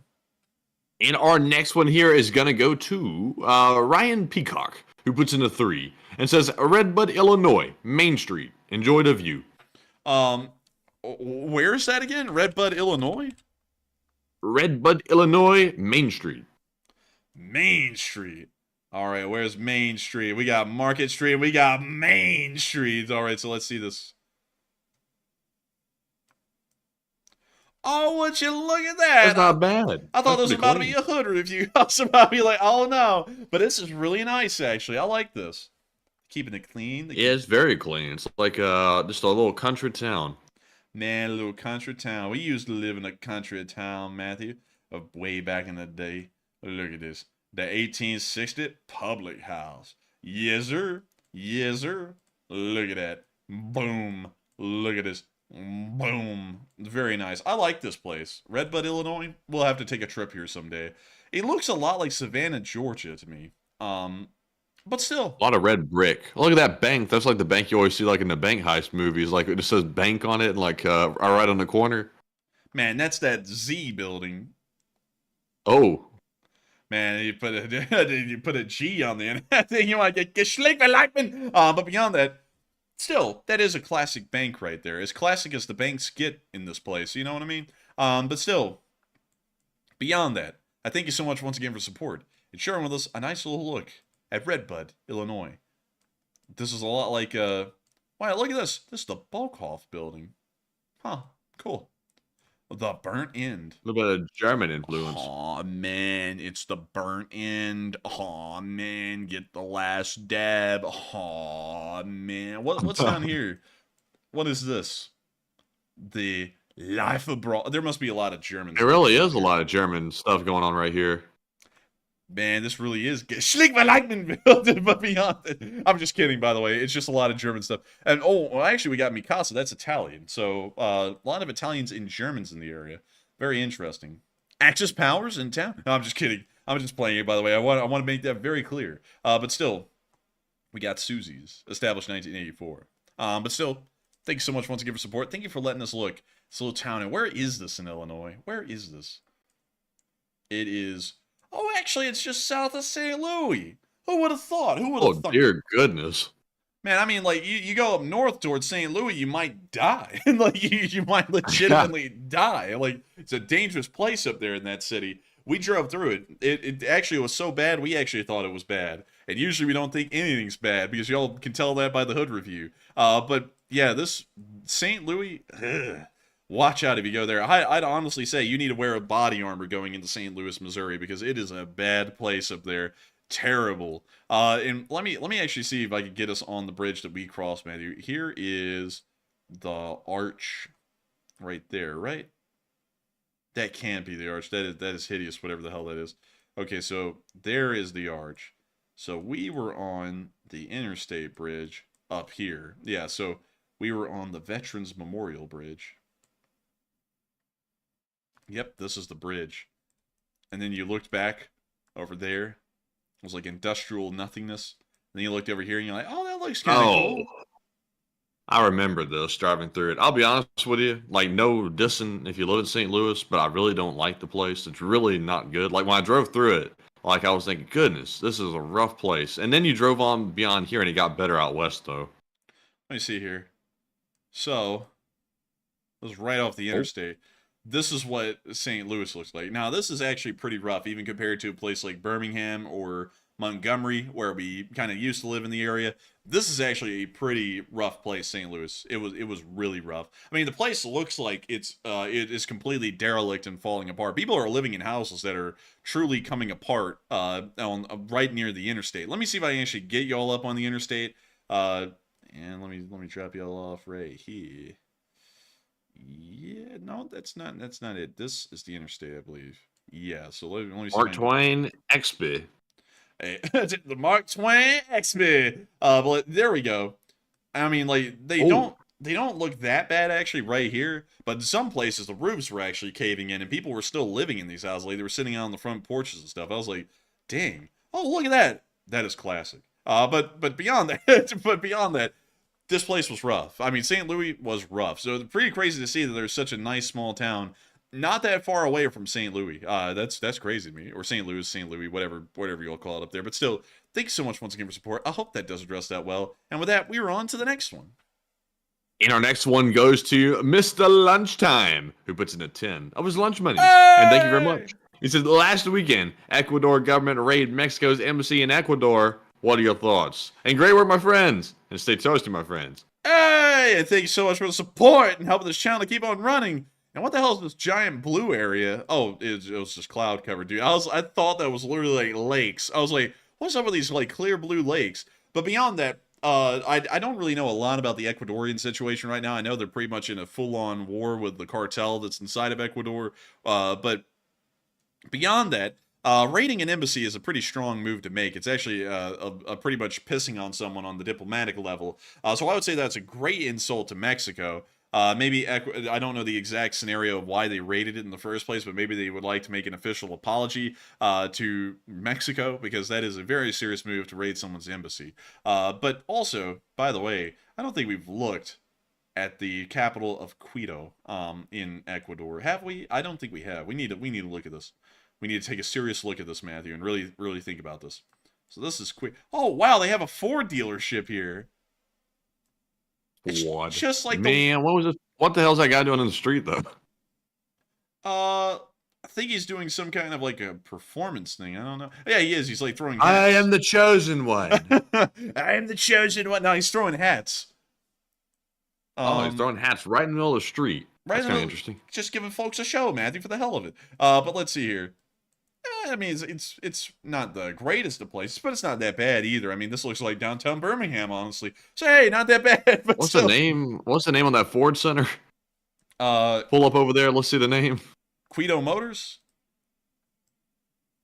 It says, "Whoa, what the hell?" Oh, it's a Hyundai now. What the hell? It just turned into a Hyundai.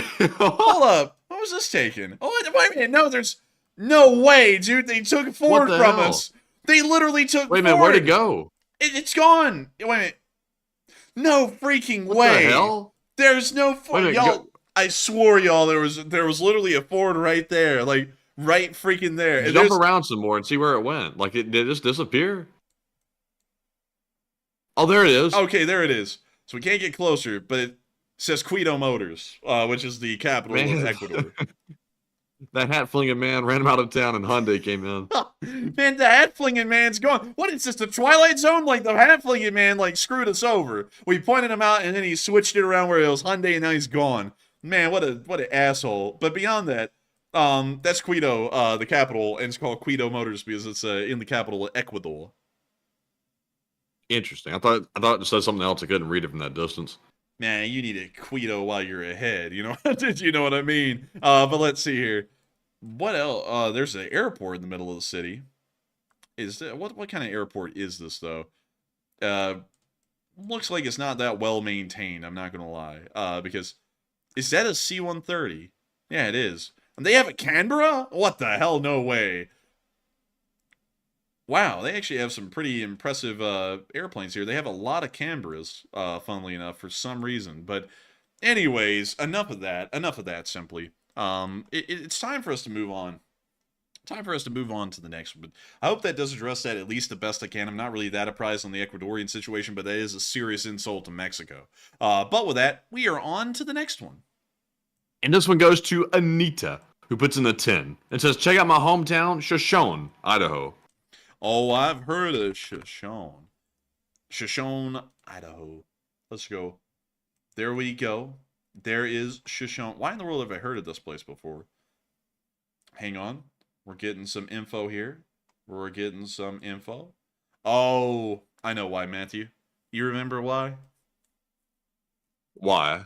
We were driving this way on the interstate, and then we ended up not finding a hotel, and we drove all the way through Idaho and then up into Montana.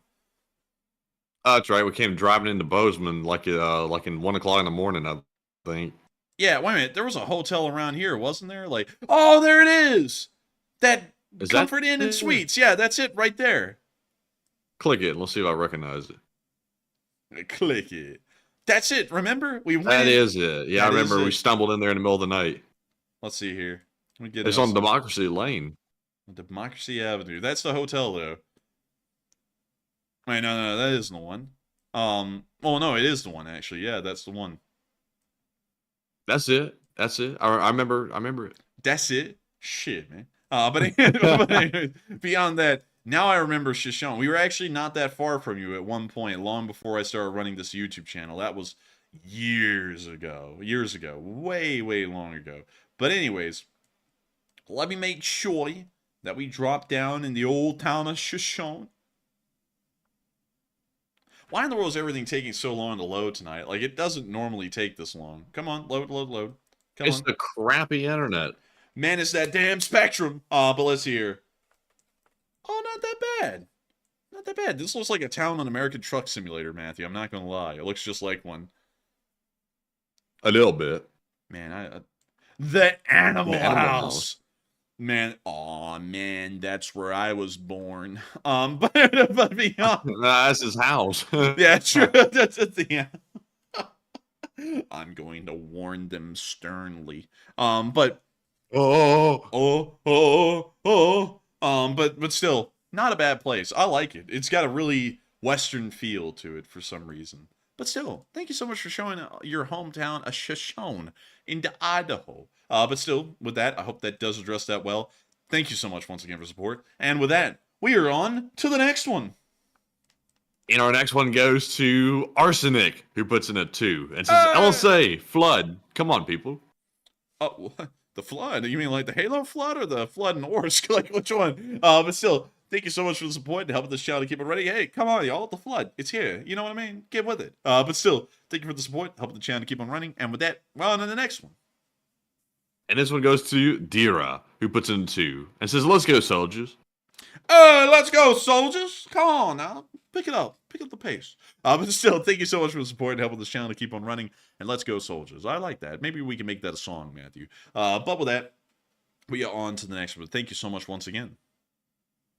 All right, and with that, we are fresh out of Super Chat questions. So we're now moving into our No Cap live chat questions. And the first one of the night is obviously the Morse code decoders of the stream. And tonight, it was Cliff Simonson, Mark Hodges, Earl Bernew, Paul Schultz, Kevin J., Rumpelstiltskin, David Millsaps, and Toxic Bananas. They said the Morse code for today is Russian forces are making sure they look like clowns. Honk honk. Long live the LSA. And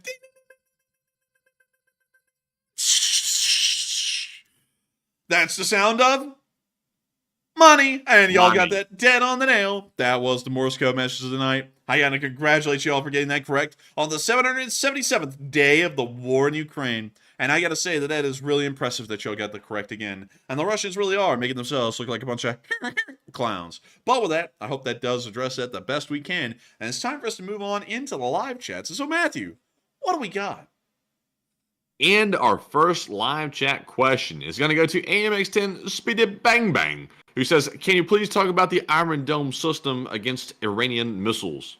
Yes, I can. The Iron Dome would largely be ineffective against intermediate range ballistic missiles from Iran. The Iron Dome missile is meant to intercept slower speed rockets and drones that are fired into the territory of Israel from nearby. It's actually a shorter range and small missile system. It's not a Patriot by any sense of the imagination. It's actually quite small in scale. But it can fire off a large amount of these missiles, and they're relatively cheap with a small amount of explosives inside of them. To actually deal with the larger intermediate range ballistic missiles, the Iron Dome would be completely ineffective against them for the most part. You would probably have to end up using a Patriot or an Arrow 2 surface-to-air missile system to be able to try and stop those incoming missiles.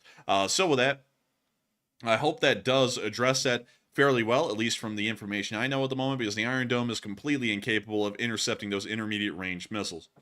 But with that, I hope that does address that fairly well. And with that, we are on to the next one. But before we do, I see Adam McLean saying, I don't have anything nice to say about Alabama either.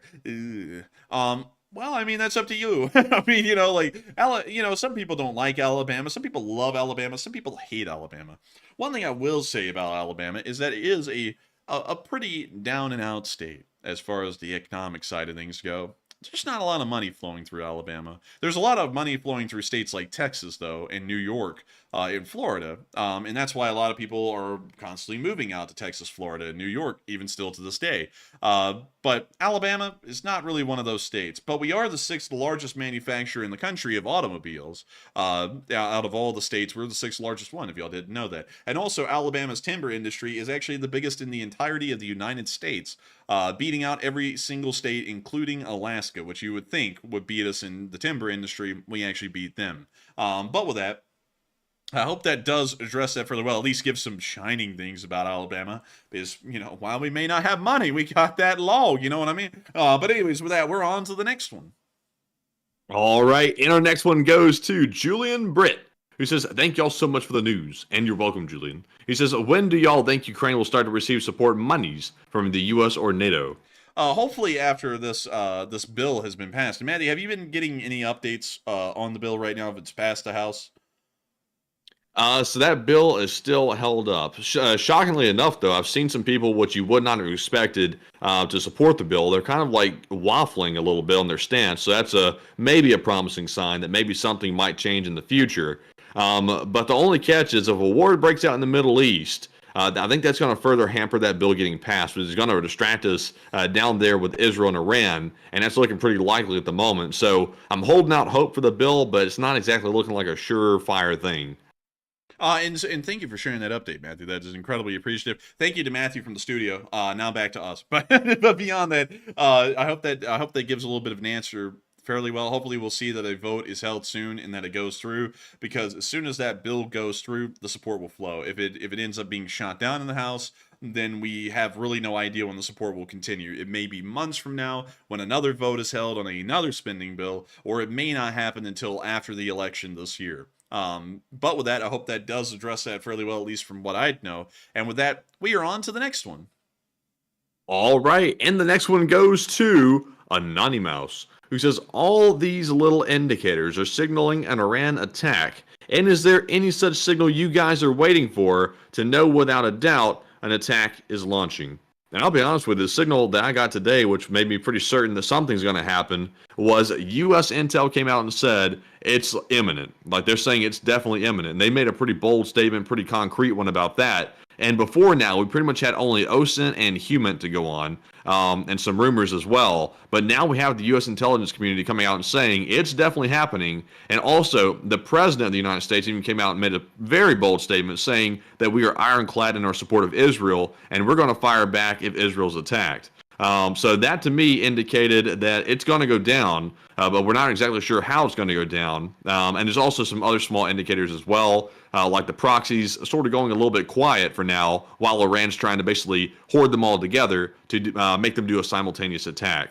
But Enforcer, what say you? I would have to say the signal that I saw today that made me very certain that an attack was going to happen was that the Iranians are warning the United States that if they get involved after the strike occurs, they're going to attack the United States. And that makes it very clear that they are going to attack. That is a very clear signal, because now they're saying we are going to do something. If you step in the way, we're going to do this.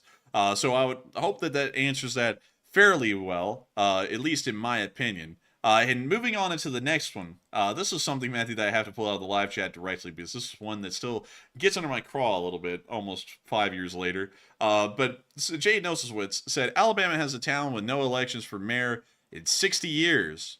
The office is handed down. A bit racist. Well, being a native Alabamian, I can tell you that that doesn't have to do with racism. That actually has to do with old country boyism, or old country boys. And old country boys in Alabama are usually a specific group of people who end up kind of taking over a town, you know, as far as the governance of a town goes, and they run that thing with an iron grip. I mean, you know, it's not like the Russian level of corruption where you get 2 in the back of the head and dropped off on the playground, you know, dead. It's more so they do these underhanded, really shisty things to make sure that they keep their folks in power, their family, or their little clique group of friends. It actually has nothing to do, like I'm speaking from personal experience here. It actually has nothing to do with race. It just has absolutely to do with just running the town the way they want to run it, and no one's going to get in the way of that. I know, because in another time, I actually ended up trying to run for a district position in the town I used to live in when I turned 18, which was very ambitious of me because of the old country boyism crap going on. But I ended up trying to run a campaign for the district that I was in to try and improve roads and bring some business to the town to help it out a little bit, considering that, you know, Montgomery, Alabama, which was nearby, was just going down the tubes. The crime rate was going incredibly high, and no one that was living in this town that we were in at that point wanted to go down to Montgomery anymore. So I thought, why not try and make this place that we were in a very nice place, so that way people could hang out here and not have to go to Montgomery. So I ran on that principle of wanting to allocate funds to the roads in the city and have them repaved, and also try and beautify the downtown to try and bring in some business, and also possibly give some kind of incentives or breaks to businesses to come into the town. So I ended up running this election with the help of Matthew. Actually, Matthew was like kind of like my campaign manager back then. We made some videos. We you know, talked about what we would want to do for the town and everything, and we ended up actually spending a lot of my own personal money, because, you know, I'd saved up money over time working at different jobs and stuff, to buy little posters, billboards, well, one billboard, it wasn't billboards, it was just one, but all that kind of stuff. So we did that. We put down the signs, and I had like 50 of them that I got, and I put down 30 of them in the first day, and I come back the next day, and all of them were stolen. Every single one of them. Not a single one of them stood. No matter where I put them in the town, they were all gone. So finally, election day came up in this town, and we're standing in front of the election place on the public sidewalk, you know, like holding up our signs, wanting people to vote for us. And so then a guy who works for the city's, what was it, Matthew? It was like the city's trash. It was the disposal trash department or something like that. Yeah, sanitation. Someone comes up to us and just told us flat out they've been stealing our stuff and throwing it away, saying that it was against the campaigning rules where we were putting this stuff.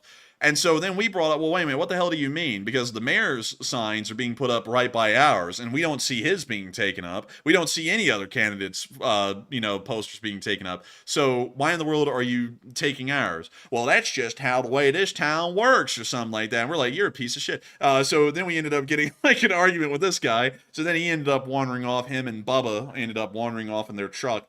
And I ended up. Remember, I'd asked him. I said, "Why are you stealing our signs?" Like we had brought up the point about it was on private property. He said, "Well, did you get permission?" I said, "Well, did you know I did or did not get permission? Why'd you take the sign off the side of the street?" He said, "I just took it up because I wanted to." I was like, "Well, hell, you can't do that." He said, and it was like at that point, the conversation basically just ended. The dude was like a little bit like speechless at that point. And I was like, "What?" And then they finally said like they had piled the signs around the back of the city hall building or something, and it had a huge pile of them back there. And was like, "You can come get them if you want." I was like, "Well, why the hell do we need them now?" It's like it's election day now, and y'all stolen all of them. It's like, geez. And like you said, the signs were right next to the mayor's signs too. And the mayor even came rolling through in his like all blacked out like Cadillac or whatever, and was just like sort of like smiling, smirking, and waving over at us. It's like, did you really have to like step over like an 18-year-old trying to run for a city council position? It's like, are you seriously that insecure? And what was even crazier at that is that somehow we ended up winning 20% of the vote, I believe it was. And I couldn't even believe that because we hardly even got to get out there because it was right at the beginning of the plague when that all happened. So we didn't get to go door to door because, everyone was scared of getting the plague. And we didn't even get our campaign signs out hardly because they were just being stolen everywhere once we put them down by the city. And so we ended up winning 20% against a guy who had been living in the city for like 30 or 40 years.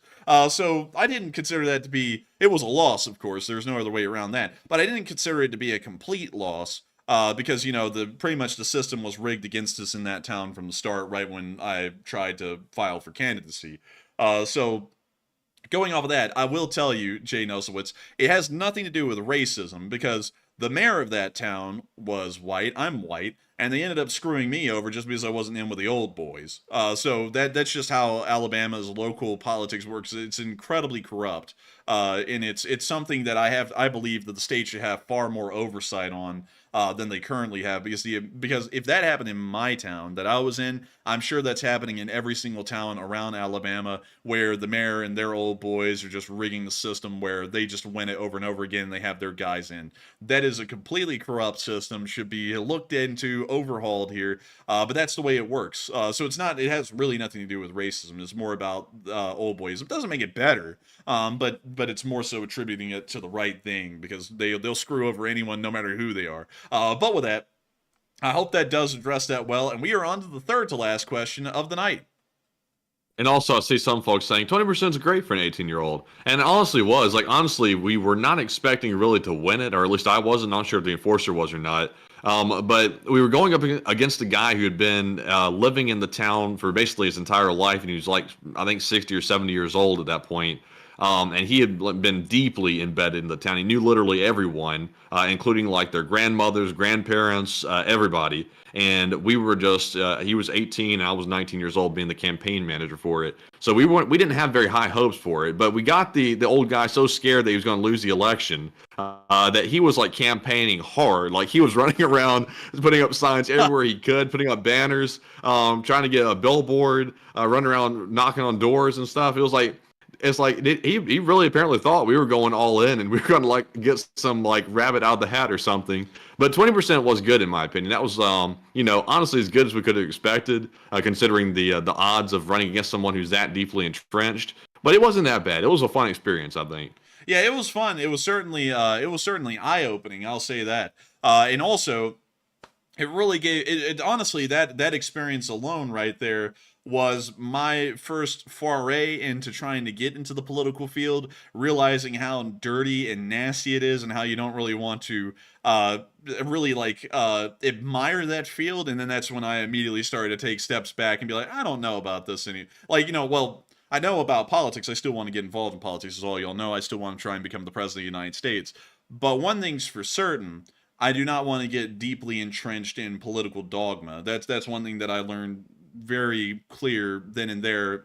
The people who were involved in that stuff on either side are not well-intentioned, nice people. They're actually very questionable, even despicable people on both sides. And I was like, I just want to avoid that altogether now. I'll do my own thing if I have to, but I'm not getting involved in that deeply. But with that, I hope that does address that fairly well. And with that, we are on to the third to last question of the night.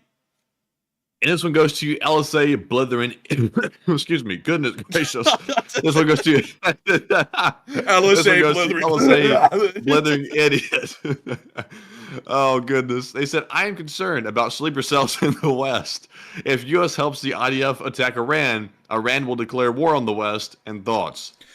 Sleeper cells are a little bit of a concern. By the way, man, that was a perfectly placed laugh. You're like, this goes to LSA Blithering. I was like, dang. I was like, all right. But to answer that, I would have to say that it is mostly. I would say the sleeper cells are a little bit of a concern, not that big of a concern in my opinion. And I wouldn't be too worried about it because, we saw what sleeper cells did back in the times of ISIS, and there wasn't actually that many attacks across a set period of time, and not really that many casualties that were sustained because, of course, it becomes a casualties thing. So I would say it's not that big of a risk, but, it is a bit of a concern, I will say that. And so with that, I hope that does address that well. And I saw someone say, it's tough when you claim people on both sides are despicable. No, I'm not saying, your common rank and file person in politics, that's on one side or the other is despicable. I'm talking about the people who are actually running these parties. They're usually the ones that are fairly despicable people. Because they know, like once you try and get into that, a lot of these people know that what they're telling their supporters is usually just absolutely BS to enrage them and really dig them into supporting them, but they do it anyways because they know that that's the best way to get votes. And when you find that out, you find out that that's a really despicable thing, especially with how these people know they're playing people, and then they tell them this stuff and it's not even true, it's not even found in reality or anything, they just say this crap to say it. And that's what I mean by both sides are fairly despicable in that, and that's something I will die on. Not the people who listen to him. But unfortunately, I think a lot of people just get swept into the greatness of it, because it's this great deal, it's this great scandal that's never ending going on in politics on both sides against the other group. But the thing about that is that once you get to see a little bit of that behind scenes workings, even on an incredibly small level, on like a small town side of things, you find out that stuff is absolute BS. And it's just not even worth listening to, not even worth talking about, because it's just a talking point to get votes. No one actually cares about those points. It's not even worth talking about. There's a lot more pressing things going on, and those get completely swept to the wayside because these people are using inflammatory shock pieces, pretty much, to try and get votes so that way they can keep a job and keep getting paid really to do nothing and not fix anything. So that's really what I mean. I'm not saying that your normal person, your normal political person is a bad person. I'm just saying that they're misinformed, but the people who are in charge, they're very questionable people from what I've found. But with that, I hope that does address that well, and we are on to the second to last question of the night. And this one goes to Marvelous Matt, who says, wouldn't you consider Iran enabling Hamas to attack Israel on October 7th, essentially equivalent to a direct attack? Reread that one again? Wouldn't you consider Iran enabling Hamas to attack Israel on October 7th, essentially equivalent to a direct attack? Yes, I would certainly say that. The Hamas and Hezbollah both operate as extensions of the Islamic Revolutionary Guard Corps, which in itself is a direct part of the Iranian government. So going off of that, I would have to say that, yes, I would consider that to be a direct attack on Israel by Iran. And so with that, I hope that does address that fairly well. And we are on to the final question of the night. And so, who is the lucky last person through in the lucky last question of the night? And that viewer is OTubes, who says, I was watching a video on the war today, and they were saying they believe we are already actually in World War III now. And what are your thoughts? I would have to say, maybe. I mean, it kind of looks a little bit like the lead up to World War II, where there was the, I believe, the Sino-Japanese war that was going on at the time, if I remember correctly. And there was also some rising tensions in Europe. But it's not exactly like that now. I mean, you could kind of say that the Sino-Japanese war of now is the Russo-Ukrainian war. You could say that. But it would be a little bit tough to make that stretch because there isn't really that much rising tensions in Asia. We're not seeing China annexing multiple countries or wanting to do that. They're really only talking about doing that with Taiwan, and they're hardly there even on that level. So I would say it's a tense time in the world, but I don't think it's the lead up to World War III yet. I think we'd have to see a lot more tensions rising clearly and imminently to be able to say that a world war is on the horizon. And that's not going to be just weeks before the outbreak of World War III. That'll probably be months or maybe even a year. But I just don't think we're seeing the variables right now that would really lead me to believe that the Third World War is on the horizon, and it may as well be here at this point. But with that, I hope that does address that fairly well, and we have reached the end of tonight's stream. I got to thank every single one of y'all so much once again for watching. We are absolutely honored and thankful to have y'all here with us each and every night. Tonight, we reached a peak of 8,000 people here. Oh, wabba. And also 50,000 people have watched this stream before it ended. We are entirely appreciative to have each and every one of y'all here live, and not only that, we are entirely honored to have so many people watch this stream from beginning to end. We thank y'all so much for finding this to be your quality source of news on the war in Ukraine, as well as the ongoing tensions in the Middle East. And if you did enjoy and you're brand new tonight, please make sure to like, comment, and subscribe, because this stream runs pretty much each and every single day of the week, except for Monday at the exact same time every single night at 10 p.m. Eastern Time. We also cover the war in short war video summaries, which come out hopefully every day when there's enough news, 7 days a week, which are 10 to 20 minute long summaries of some of the war's major events as they have occurred over the days. But with that, I thank you all so much once again for watching. Good night, good luck, stay safe, take care, Slava Ukraini, and long live the Lee Spring Army. The Lee Spring Army will never die. And good night, folks, and thank you all for the great stream once again. And be sure to join me tomorrow, midday, for the Short War update. I have a feeling we might have some pretty big news to cover then. And also join us for the stream tonight at 10 p.m. or tomorrow at 10 p.m. Eastern as well. And thank you all for watching tonight. And of course, Slava Ukraine, Heroem Slava, and good night.